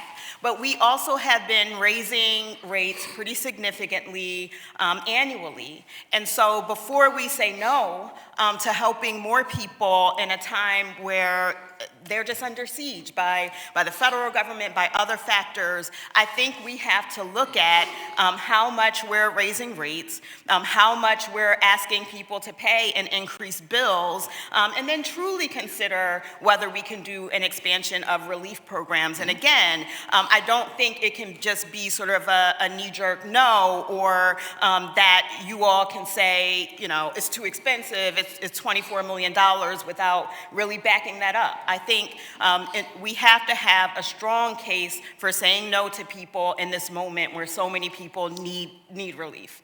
So I look forward to continuing the conversation with you all. Thank you. Thank you. Thank you, Thank you Council very President. much. Councilman Kendra Brooks, Councilman Kathy Lozada, Mike Driscoll, Rulandau. Thank you, Council President. I think I'm going to start with the follow-up for the water question. So I I know you said we can get back to it, but I think the question that we have is, we were trying to understand who makes a decision to prioritize which portion of a bill gets dropped off. So they went through the preliminary hearing. The $2,000 that was supposed to go to, the $2,000 of the bill from the builder was completely eliminated. The new homeowner was still responsible for $1,000 of this $3,000 pre-existing bill. So we're just trying to determine, because you said we can follow up, but even after it went through preliminary hearing and it's already in litigation, or is it a done deal? Thank you. Susan Crosby, Deputy Revenue Commissioner for Water. Without knowing the specific facts of that case and at which level of review it was at, there are different people who make those decisions. And at the end of each level, the customer, if they are not satisfied with the outcome, does have the ability to appeal and move on to the next level. So if it is at the first level of the account analysis, it is the accounting staff of the Water Revenue Bureau who is reviewing the file and making the decision. If it is at the informal hearing level, it is a Department of Revenue hearing officer. We split the house so that the person who is hearing the case is an informal hearing officer. So they're from the tax side, not the water side. And that informal hearing officer is the person who is making the decision on the matter. If it goes to the TRB, then it is the Tax Review Board master or the Tax Review Board as a whole who makes the decision. Okay, so I will have them follow back up, because I'm not understanding how we would let the builder go scot-free on the bill and the new homeowner gets tagged with a $1,000 bill. That just does not make sense to me at all. So I'll make sure to have my constituent services reconnect them back to the office to figure out how did we get to that decision. Because if we're going to eliminate the bill, we should have just eliminated for everyone. My other questions are for aviation.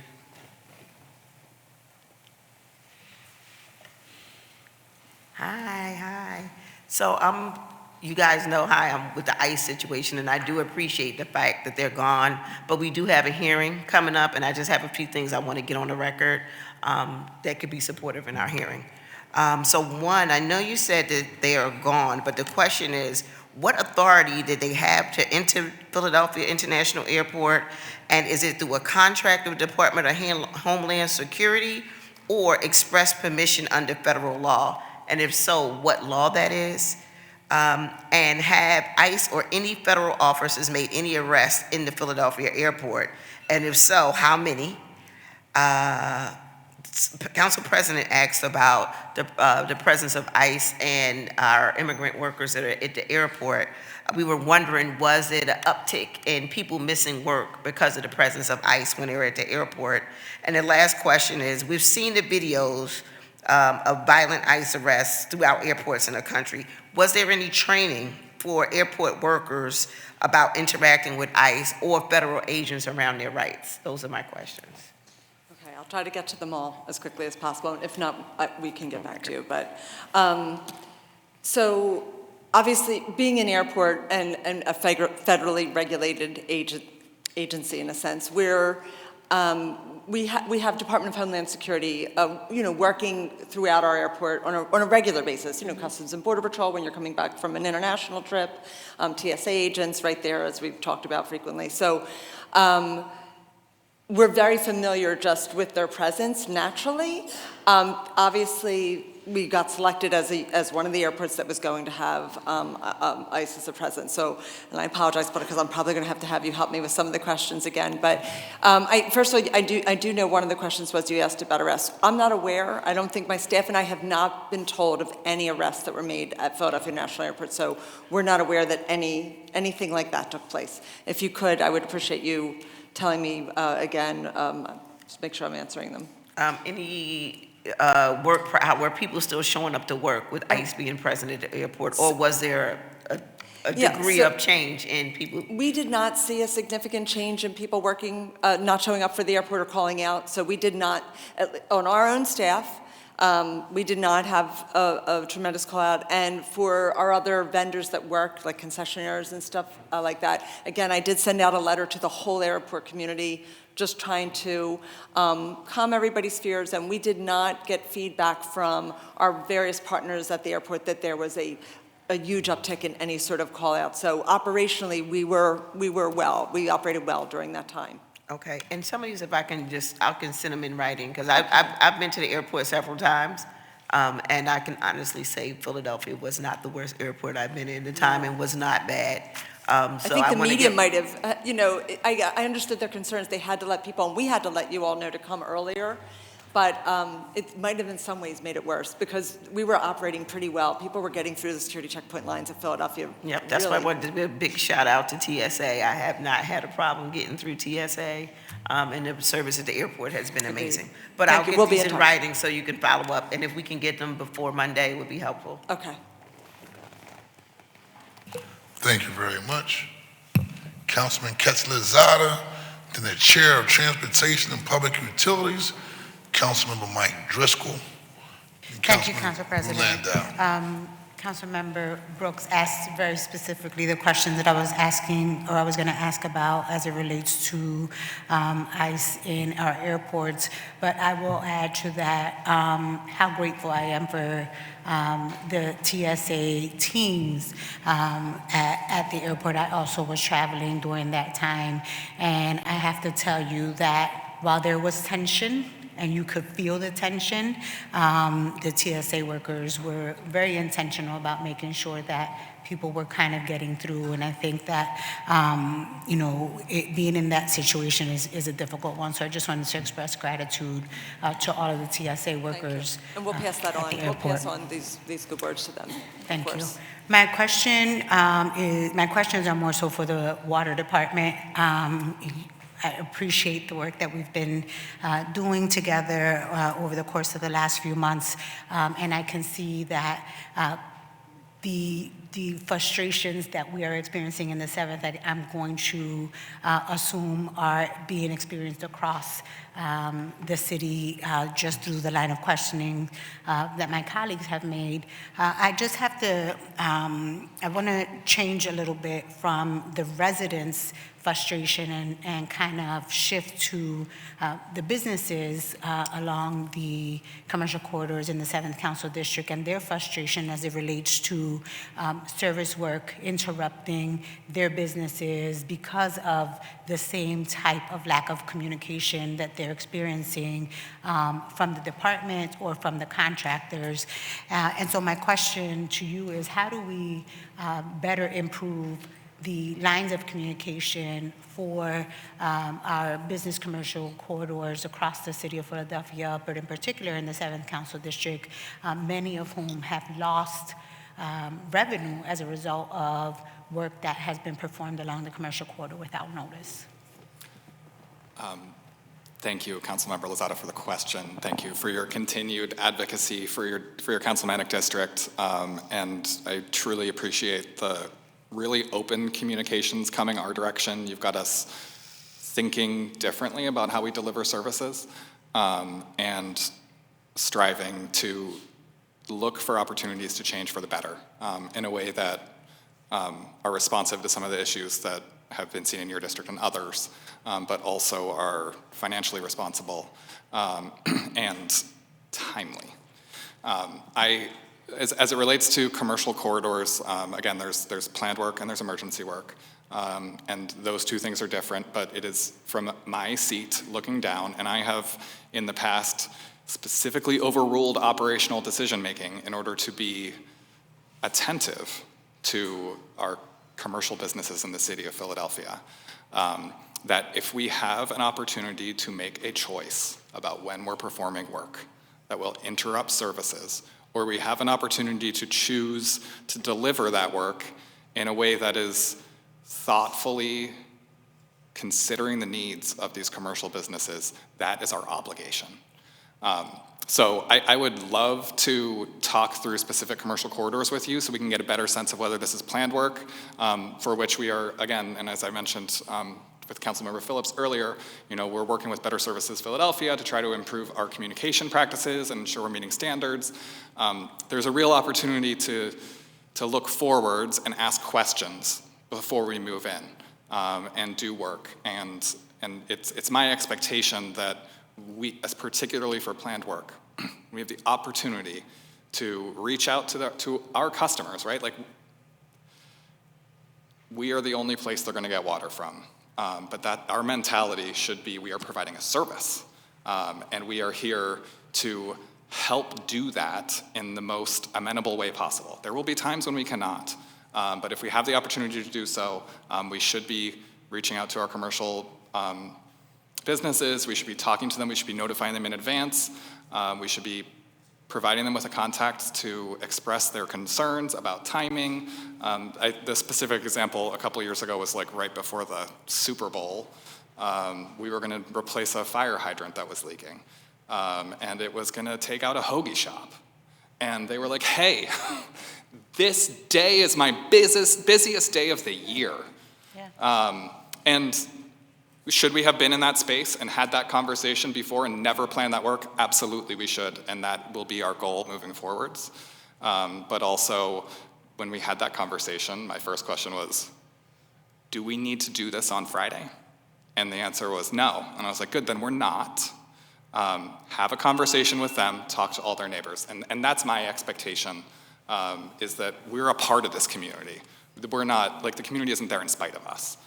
And so I think as we move forwards with future conversations, and again, like, happy to sit down with your office and talk through any particulars, happy to learn lessons from any district. We're here for all of it. If we can do better, we're here for it.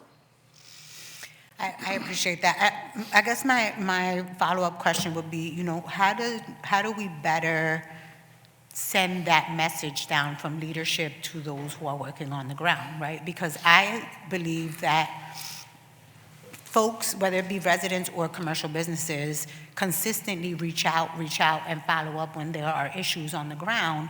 And there's all of these excuses around why we can't do something, and then it gets escalated to the commissioner, and all of a sudden there are boots on the ground and things are being resolved. I'll use Lesher Street as an example.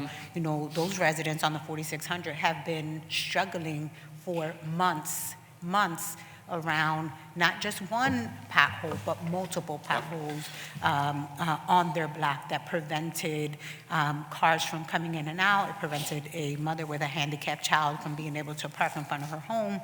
It caused a lot of issues, and there were many excuses around the why we could not do the work until you and higher levels of the Streets Department actually got involved, and then it was resolved within days, and probably resolved because we had news cameras out there, right? So what are we doing to prevent that? How do we prevent the press from having to get involved? How do we prevent stress from residents who have family members who are disabled, who depend on the block to be clear for their handicapped children to be brought in and out without it having to be escalated to the higher levels, right?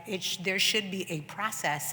And what is that process? And what do people do in order to get their services responded to without having to go to the media? So, and thank you. Lesher Street is a great example because I was involved and we're doing things because of it. Lesher Street was an example of water repair work that was completed and then street restoration work that was delayed.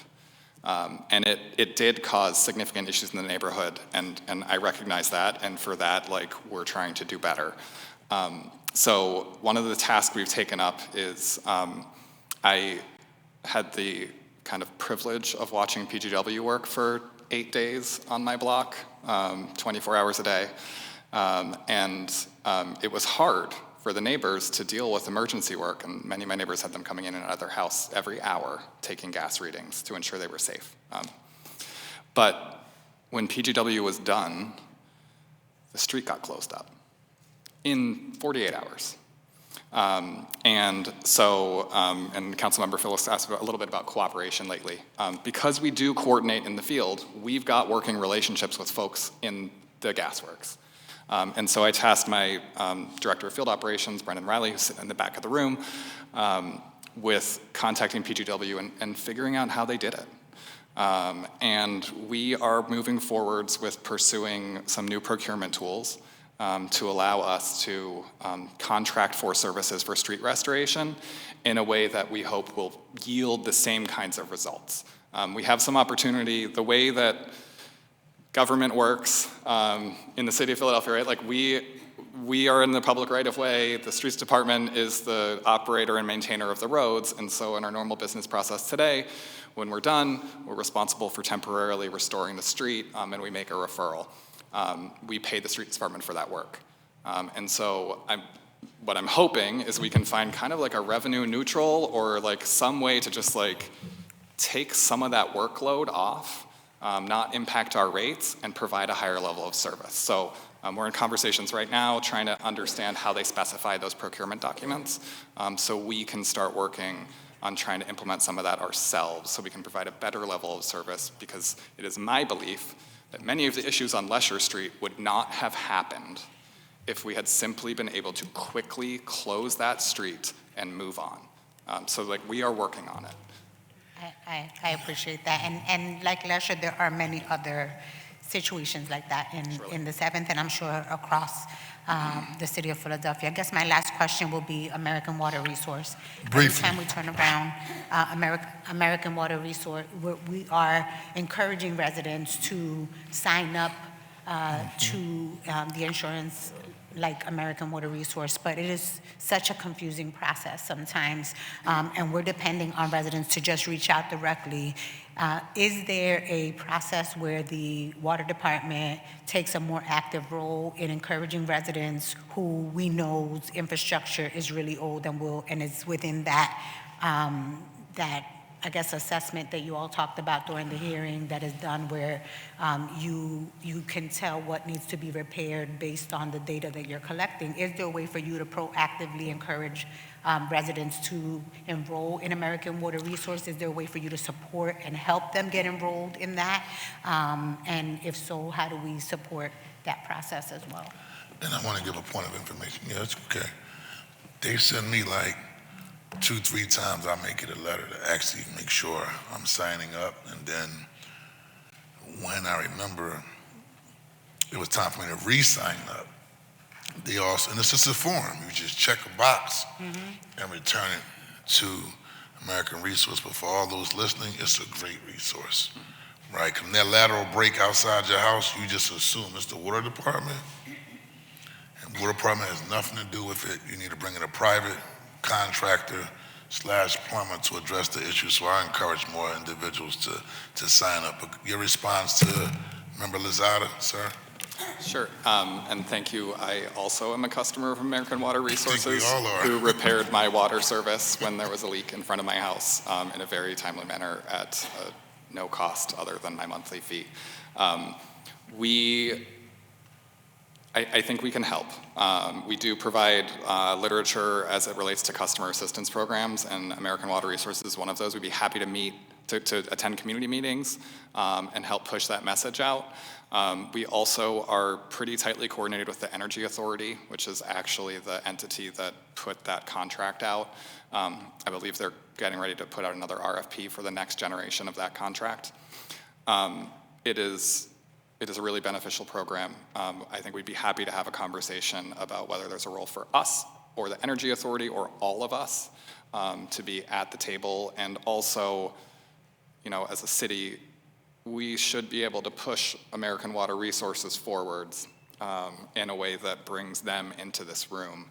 And we've done that in the past. We've had community meetings with Councilmember Driscoll's district where we brought AWR into the room to speak directly to the customers, and I'm sure that we can help facilitate something like that for your district. Yeah, there has to be a way. If we're doing an assessment and we know that people's infrastructure, their pipes are extremely old. I mean, we said the housing stock here is 80 years old, right? And we know that the infrastructure underneath those structures are just as old, if not older, then there has to be a way for us to proactively reach out to those residents to say, you may want to do X, right? And not wait until there's an emergency that not just causes a problem for their own home, but for everyone else on the block. Thank you, Member Lozada. I want to ask this as a follow-up to her line of questioning. Can it be a part of the actual water bill where people receive the water bill and this is an option that they can enroll into the program? Because I know on the other departments, the mayor's team have a one-stop shop for all things related to tax relief for individuals who are homeowners. So if you want to be in Loop, you want to be in Homestead, you want to take advantage of the various senior citizens tax freeze, now there's a one-stop shop for that type of resources for individuals, for those type of resources for individuals. So could that be an option to add this service to our actual water bills? So thank you for the question, and I'll be perfectly honest, I don't know the answer to it, but Susan Crosby just tapped me on the shoulder, so I get the feeling she does. But I will point out that I think some utilities and some insurance providers are providing services directly to the customers through that organization, and this is a little bit different. This is a separate contract with a separate entity. It's not the water department Resources, providing. correct? So, yeah, American Water Resources. So, but I'll let Susan continue the conversation. Thank you, Council President. Susan Crosby, Deputy Revenue Commissioner for Water. Because it is a separate company and we only bill for the services that we provide, we cannot include it as a line item on our bill. However, in the past, we have included literature in our bills as a bill stuffer, and we had been in discussions with American Water Resources to undertake that again, and that is definitely something that we can do. A bill stuffer is good, because again, you get your bill, you hear that, Member Lozada, but you also have the option to see when you get your bill, information if you want to sign up for American Water Resources. And honestly, that's the most you can ask, because if it comes with your bill and you're reading your bill, you say, oh, okay, well, maybe I'll sign up for this particular program as well. What about anything digitally? Because we live in a digital society now, and most people also are technology savvy. How is that as an option? Maybe a QR code that goes directly to American Water Resources as a way to inform people if they want to sign up or not. Are we going that direction? My apologies. As part of our e-billing platform that we have, any bill stuffer that comes in your regular paper bill is also available when you view your bill online. Okay. And so any type of collateral that American Water Resources would work with us to provide into the bill, if they wanted to provide a QR code or something of that manner within that piece of collateral to go in as a bill stuffer, that would also be transferred directly into the e-billing platform for those electronic customers to see. Okay, thank you very much. Chair recognize, that satisfy your response, Member Lozada? Thank you. Chair recognize Councilmember, Chair of Transportation and Public Utilities, Councilman Mike Driscoll, then Councilman Rue Landau, and that would be, then Councilmember Bass. Thank you, Mr. President. I want to thank Tracy and your team for the rapid response last Wednesday. You guys were on site right away, and can't thank you enough, and you're right, that could have been a lot worse. So we appreciate that. Now, Shane Dowd, not to take time today, but Shane's going to set up a meeting, for the increased traffic up there in the Northeast and safety concerns. We'll have a separate meeting on that one. And I want to add to that meeting, Shane, when I was on site that day, the fire department had said they unsuccessfully in the past had talked to the Northeast Airport about getting some space for rapid response in times of tragedy up there somehow. So it wasn't the time to get into depth about that, but maybe we can chat about that when we meet. So I'll just have one question and a couple for Ben in the water department. It's great that your team is doing all the work to bring the local concessions to the airport, and we appreciate that. Has there any thoughts been given to expanding the academy to include other business sectors? There are plenty of local businesses out there looking to do business at the airport. Yeah, so again, I might ask Dee to come up and talk in more detail about it, but we are pivoting this year from the Concessions Academy to actually a Construction Academy, especially in light of the construction program that Oppie's team is leading. We've done a lot of rehab throughout the terminals really to brighten up the place, just, have everything look fabulous for the visitors that are expected this year. And, we continue to plow through our capital program, almost $2 billion capital program. So the Concession Academy that Dee's team will be leading, Dee, if you want to step up and tell a little bit about it, so you can give you some information.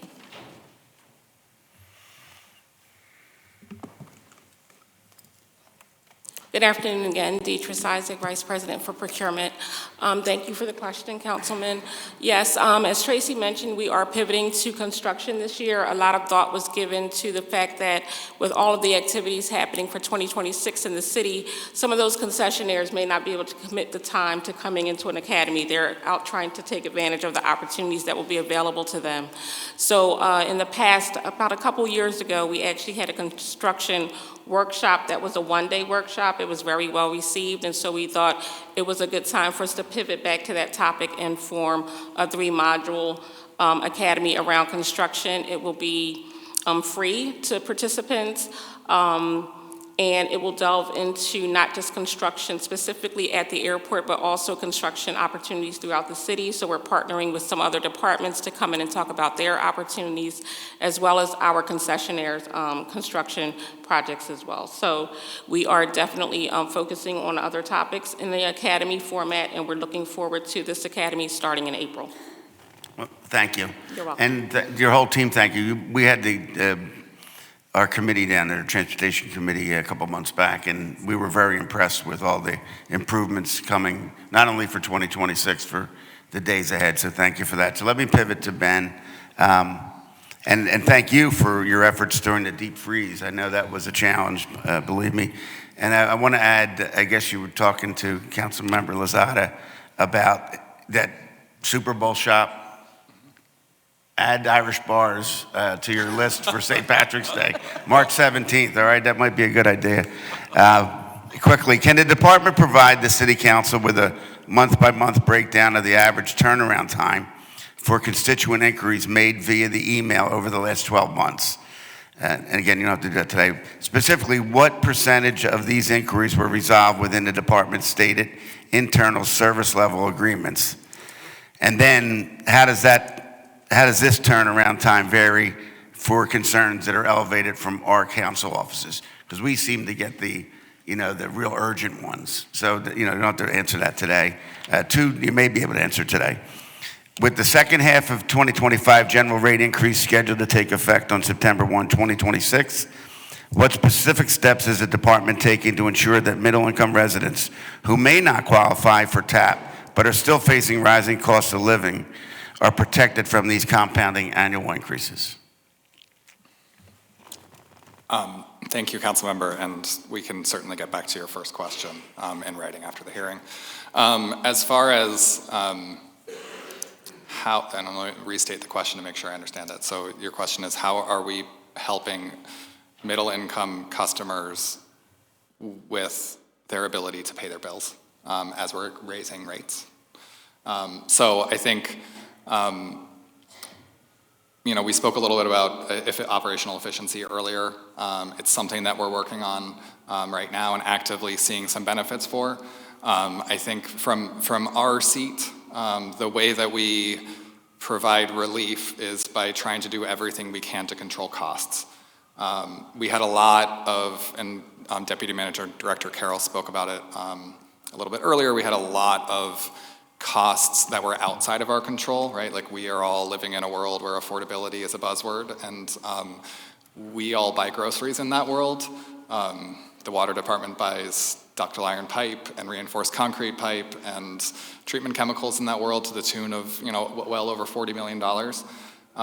We've seen some of those costs start to stabilize a little bit, but we're also kind of taking a look internally at what we're doing and how we're doing it to try to see if we can make sure that we're making the best investments at the time to provide, one, the best return on those dollars, but two, getting ahead of issues that haven't happened yet. And so we launched our strategic plan. You can see it on our webpage.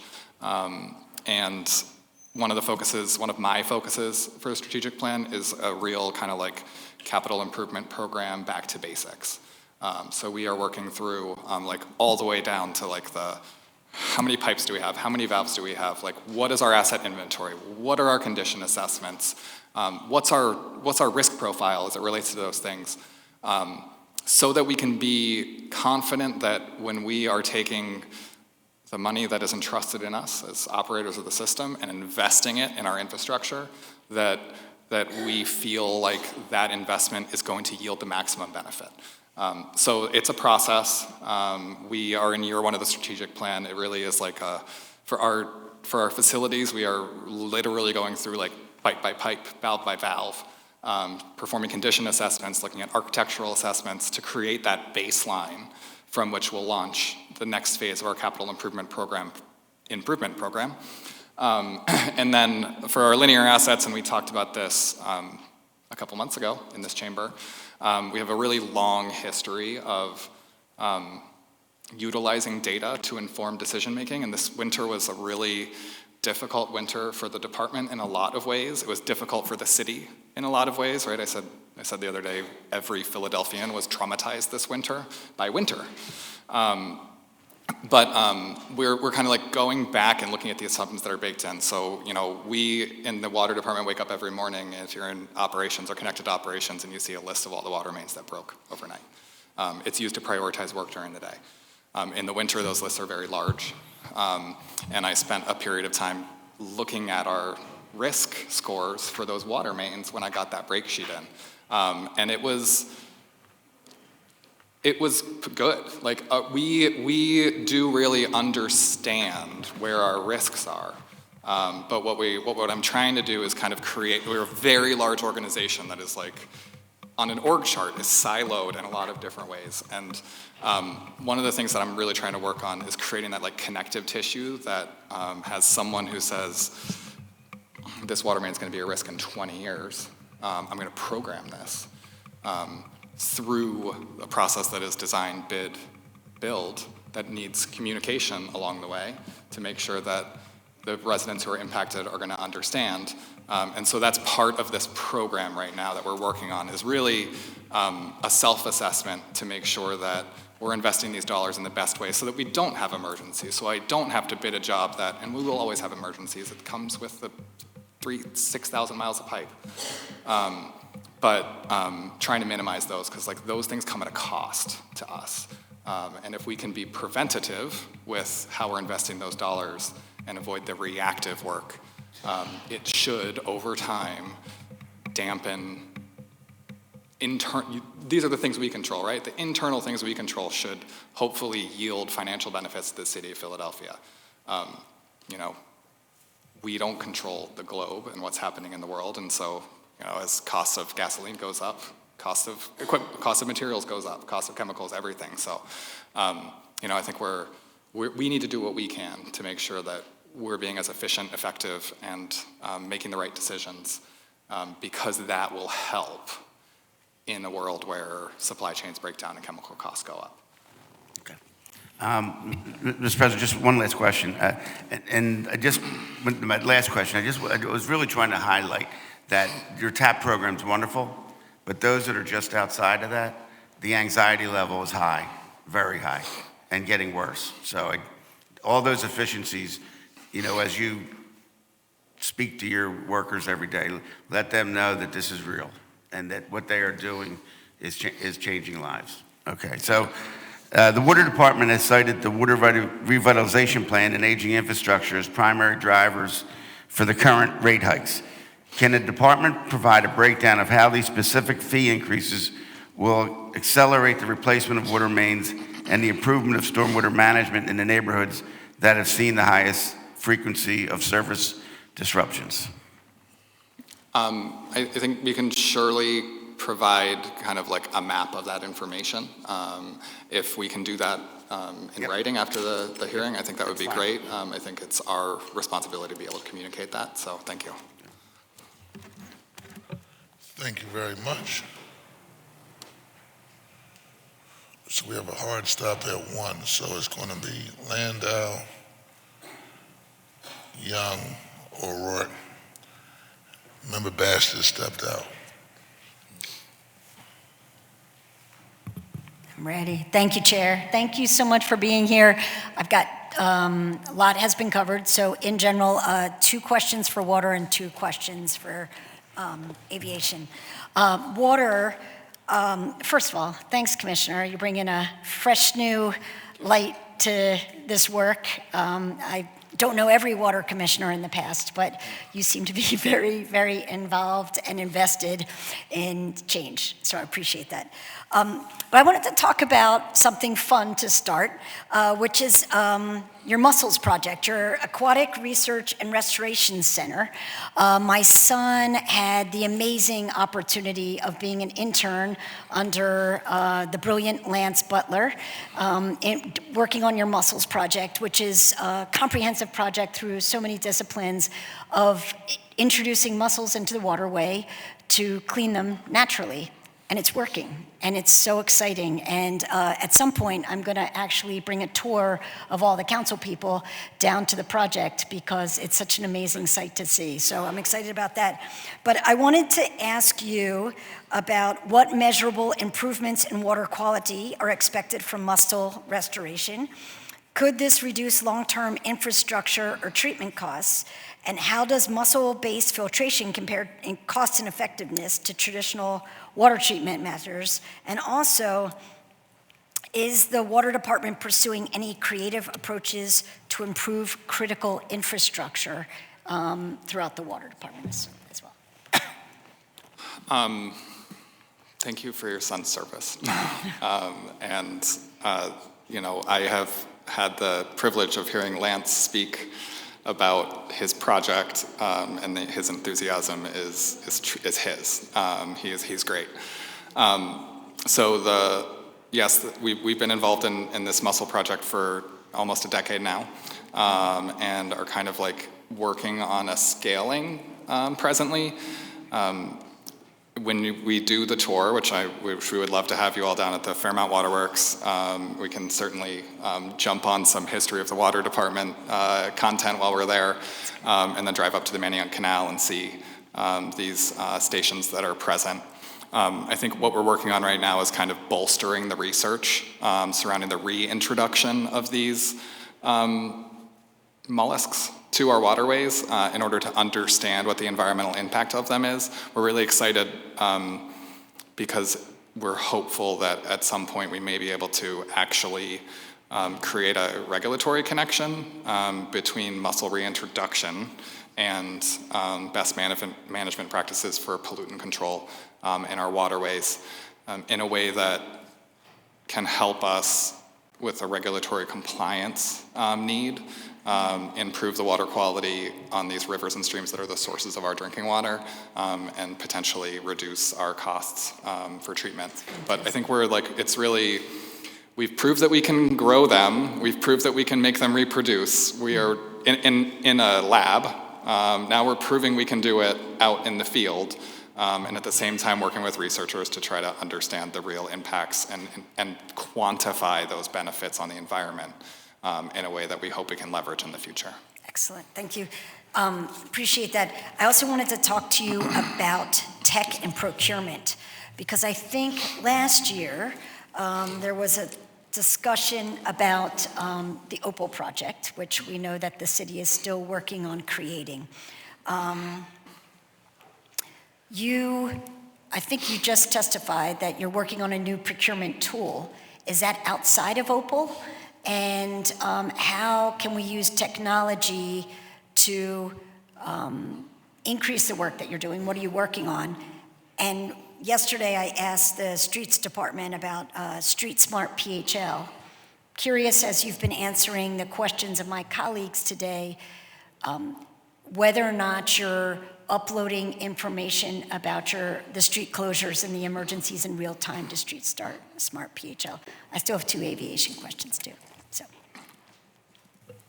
So Quickly, if you could respond to Councilmember Landau, since the bell did ring. We have a hard stop at 1, so we only have 10 minutes, colleagues, after this brief response. Thank you.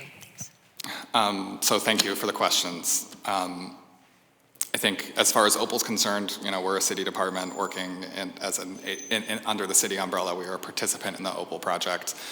We will be prepared to utilize that system once it comes online and are hopeful that it'll create some additional transparency for our staff to understand what kind of contracting resources are available for them. We have been having some conversations with Commissioner Hovey in procurement and the law department about some different kind of procurement tools that we're hopeful will yield some efficiencies for the procurement department and some efficiencies for the water department, and create some quicker access to contract resources on an on-call basis. And we are hopeful that we can actually kind of create dual benefits both on the operating side and on the capital side with the same kind of contracting mechanism. It's a work in progress. We're kind of like defining what the boundaries are within which we have to work from a legal perspective so that we can push forwards with some not necessarily unique contracting tools, but things we haven't done before as a department and learn from the experience of other departments. So L&I has done it to a small scale for kind of like simple projects. We're looking at like real maintenance work in our plants, like large scale maintenance work, and even like as far as water and sewer relays, trying to create some different kind of contractual agreements that allow us to access those services more agile way. Just to be clear, it's in addition to Opal then. Will it always be in addition to Opal? It's really not a procurement system as much as it is like the procurement tool that we're using. So like the legal document with which we're soliciting folks in order to provide us services and get them under contract with specifications, both expectations for us and them. Okay, that's helpful. Thank you so much. Thank you. Thank you so much, Councilmember Landau. Real quick, airport. Can you just put these two on the record? Because we have two other colleagues in the queue and we have 9 minutes. Okay. Okay. Thank you. So adding my voice to the chorus of very happy that ICE is out of the airport. Let's make sure that we're training our TSA staff and all of our airport staff enough of what to do when ICE is there. But I wanted to ask about solar project. I know that there is and I think there's an RFP out for a solar project right now. Abby, when she was up here earlier, Yes. you may not have been present, but she did talk about, yes, okay. the RFP that's out Thank you there. so It should be much. on the record. I'll follow up with you and get you some more information, and I'll stop right there. Thank you. Yes. Thank you so much, Councilmember Landau. The chair now recognizes Councilmember Young and then Councilmember O'Rourke, and then we'll officially close this round. Thank you. Thank you, Madam Chair. First, I want to give a shout out to Local 394 and Local 1510. I have long family members who are longtime members of those locals at the airport and in the water department, right? Long-time family members, workers. And so first question I have is regarding, of course, the TAP program, right, and the rate increases. So how does the TAP-driven pressures, right, for these increases interact with other pending cost drivers like the PFAs, the lead service, line compliance, labor growth, debt service? Like, how much of that is also tied into this number here? And what is the affordability outlook for customers who are not TAP enrolled? As Councilmember Driscoll was talking about, what's the outlook for customers who are not TAP enrolled? And how do you ensure that these programs do not become financially fragile on its own due to resilience of like just different cross subsidies and other factors that are happening? So I'm going to pass it to my Deputy Commissioner of Finance in a moment. But so we have two rate setting processes. One is our base rates. It's like cost of service, the things that are fundamental to how we do things. Paying our people, paying for services, buying equipment. funding our capital program. All of that is kind of our base rate case. And then we have the TAP rate case that happens independently of it, and as I explained earlier, is how we recover the revenue that is lost by discounting the cost of service for people in the TAP program. Those two things are definitely related to each other, but they're like independent processes that happen independently of each other. Did you want to talk about? Yeah, I think I just wanted to add one thing quickly. So they're related but independent. I want to understand that. Can you describe that a little bit more? Let me just briefly, I will be very brief. How we set our rate looks at all of the costs incurred in running the utility. And that cost increase, operating investment, capital investment as well, and payment on debt services. We take that cost and break it out into customer classes, residential, commercial, and so on. So that's how we factor in the rate on how much customer can pay. Now the second question, which I thought to elaborate a little bit, which the BRB could, there are customers who are on the borderline of affordability. You know, they are not too low, they are not too high. And WRB, if I may talk for you, they have other programs like payment arrangement, wherein if you cannot afford your bill, you can enter into some payment arrangement. PWD also has for other customers what we call the HEP program, which is if you have some financial challenges and you got to replace your lateral, we give you interest-free loan until you pay over 5 years to be able to ease the financial burden. So that's what I wanted to ask. The rate setting process is a complicated process. Now, the TAP rate is how much we've paid for people who cannot afford. So those processes are different, as the commissioner said, from the base rate, which is decided, and the TAP rate. For instance, in the last settlement, we have estimated that 60,000 people will be enrolled in the TAP program.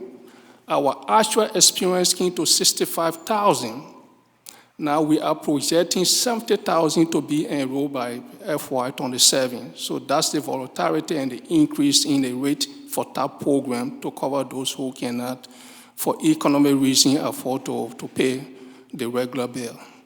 All right, so, Madam, I heard the chair, I heard the bell, Madam Chair, but just one statement. So one question rather. There are programs that PWD has that are interest-free programs already, right? Just want to put that on the record. You just mentioned a program that you have that is interest-free. Yes, they are the HEP program for instance, if you cannot afford to replace your service line. Okay, I just wanted to put that on the record because I put a bill in that would essentially prohibit interest and penalties on our water bills. And so there's already programs that the city of Philadelphia has regarding water that is an interest-free program. So it's not a new idea. I just want to put that out there on the record. No, okay, thank you. I apologize, but the last 2 minutes will be for Councilmember O'Rourke. So if you could follow up with Councilmember Young on that question, that would be helpful. Thank you so much. Okay, Councilmember Young. The chair recognizes Councilmember O'Rourke. Thank you. 2 minutes. Thank you, Madam Chair. Good morning, Commissioner Jewell. Thank you to you and your team for being here today and for the work that you all do to keep our city running. And congratulations on your relatively new appointment. Would welcome the chance to connect one-on-one soon to talk more about your vision and how council can be in partner, what have you. But let me get in. I got 2 minutes. I want to focus my questions on affordability. Some of the stuff may have been grazed by some passing blows to other questions. I'll just try to get them out there. Hopefully you can answer them as concisely as possible. What's driving the rate increases? Philadelphians have been feeling the rate increases for a while. Nearly 10% jump last September. Another one expected this year from what we're told. For a lot of folks, that's about a $7 more per bill kind of situation in terms of what it comes out to, which really adds up alongside the other rising utility costs. We have a campaign, Affordable Philly Now, to address some of this. Can you break down in quick, plain terms what's actually driving the increases the most right now, and where, if anywhere, you see opportunities to slow the growth moving forward? as quickly as possible as I can describe the trajectory of the water department in Thank a you. very large context. Cost of paying people, cost of supplies, cost of services, and then we are in a world where the infrastructure is aging, and so we're seeing the need for investment increasing, and also, in what might surprise people, we are in a world with emerging regulatory requirements that continue to push the department to make additional capital investments. And it's kind of like all of those things are stacked up on top of each other. It's a large part of why I'm so focused on the capital program right now, is because like a lot of it needs to invest in tanks and pipes and motors. That's driving this, but people, services, equipment, and capital infrastructure investments. Okay. For new and for existing and emerging regulations.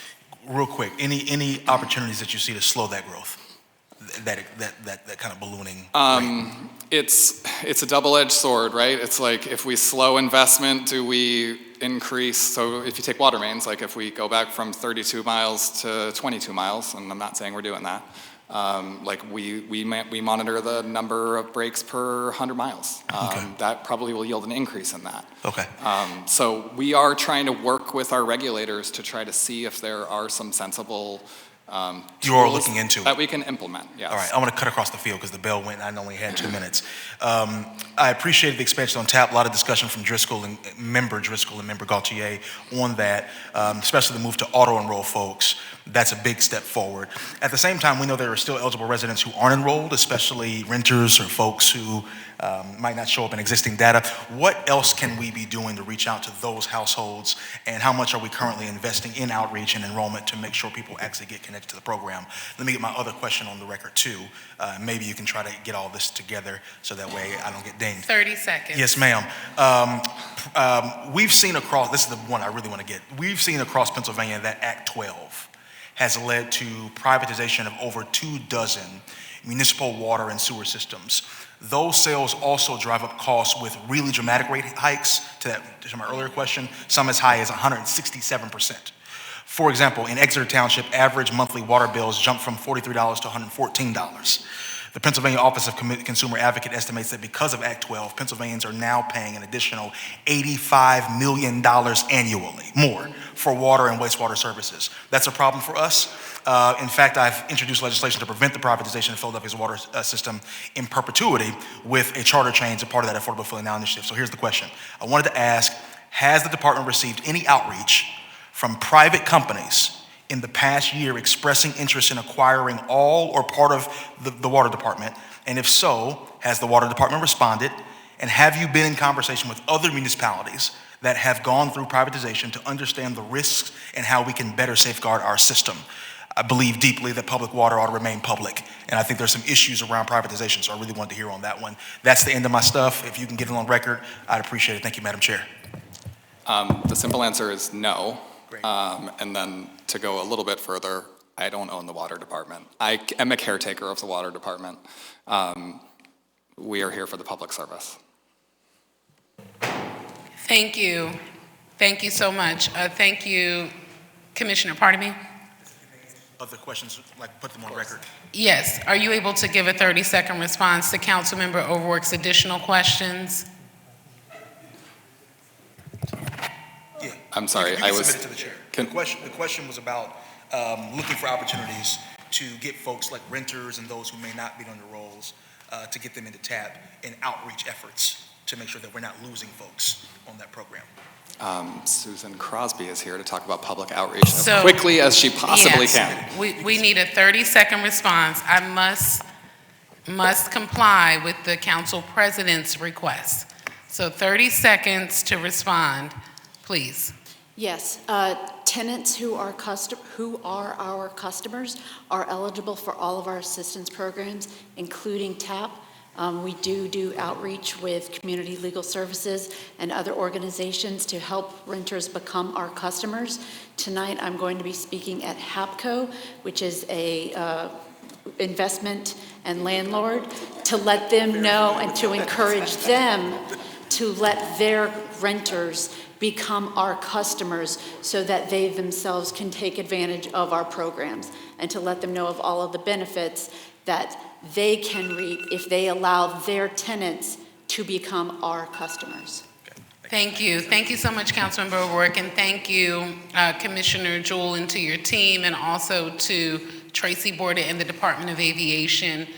Prior to the committee standing in recess until 2:15, I will quickly recognize Councilmember O'Neill to welcome guests to council chambers, so that, and after that time, the committee will stand in recess until 2:15. Yes, thank you, Madam Chair. We have in our presence a group of students from California, Northern California, North Star Academy, one of the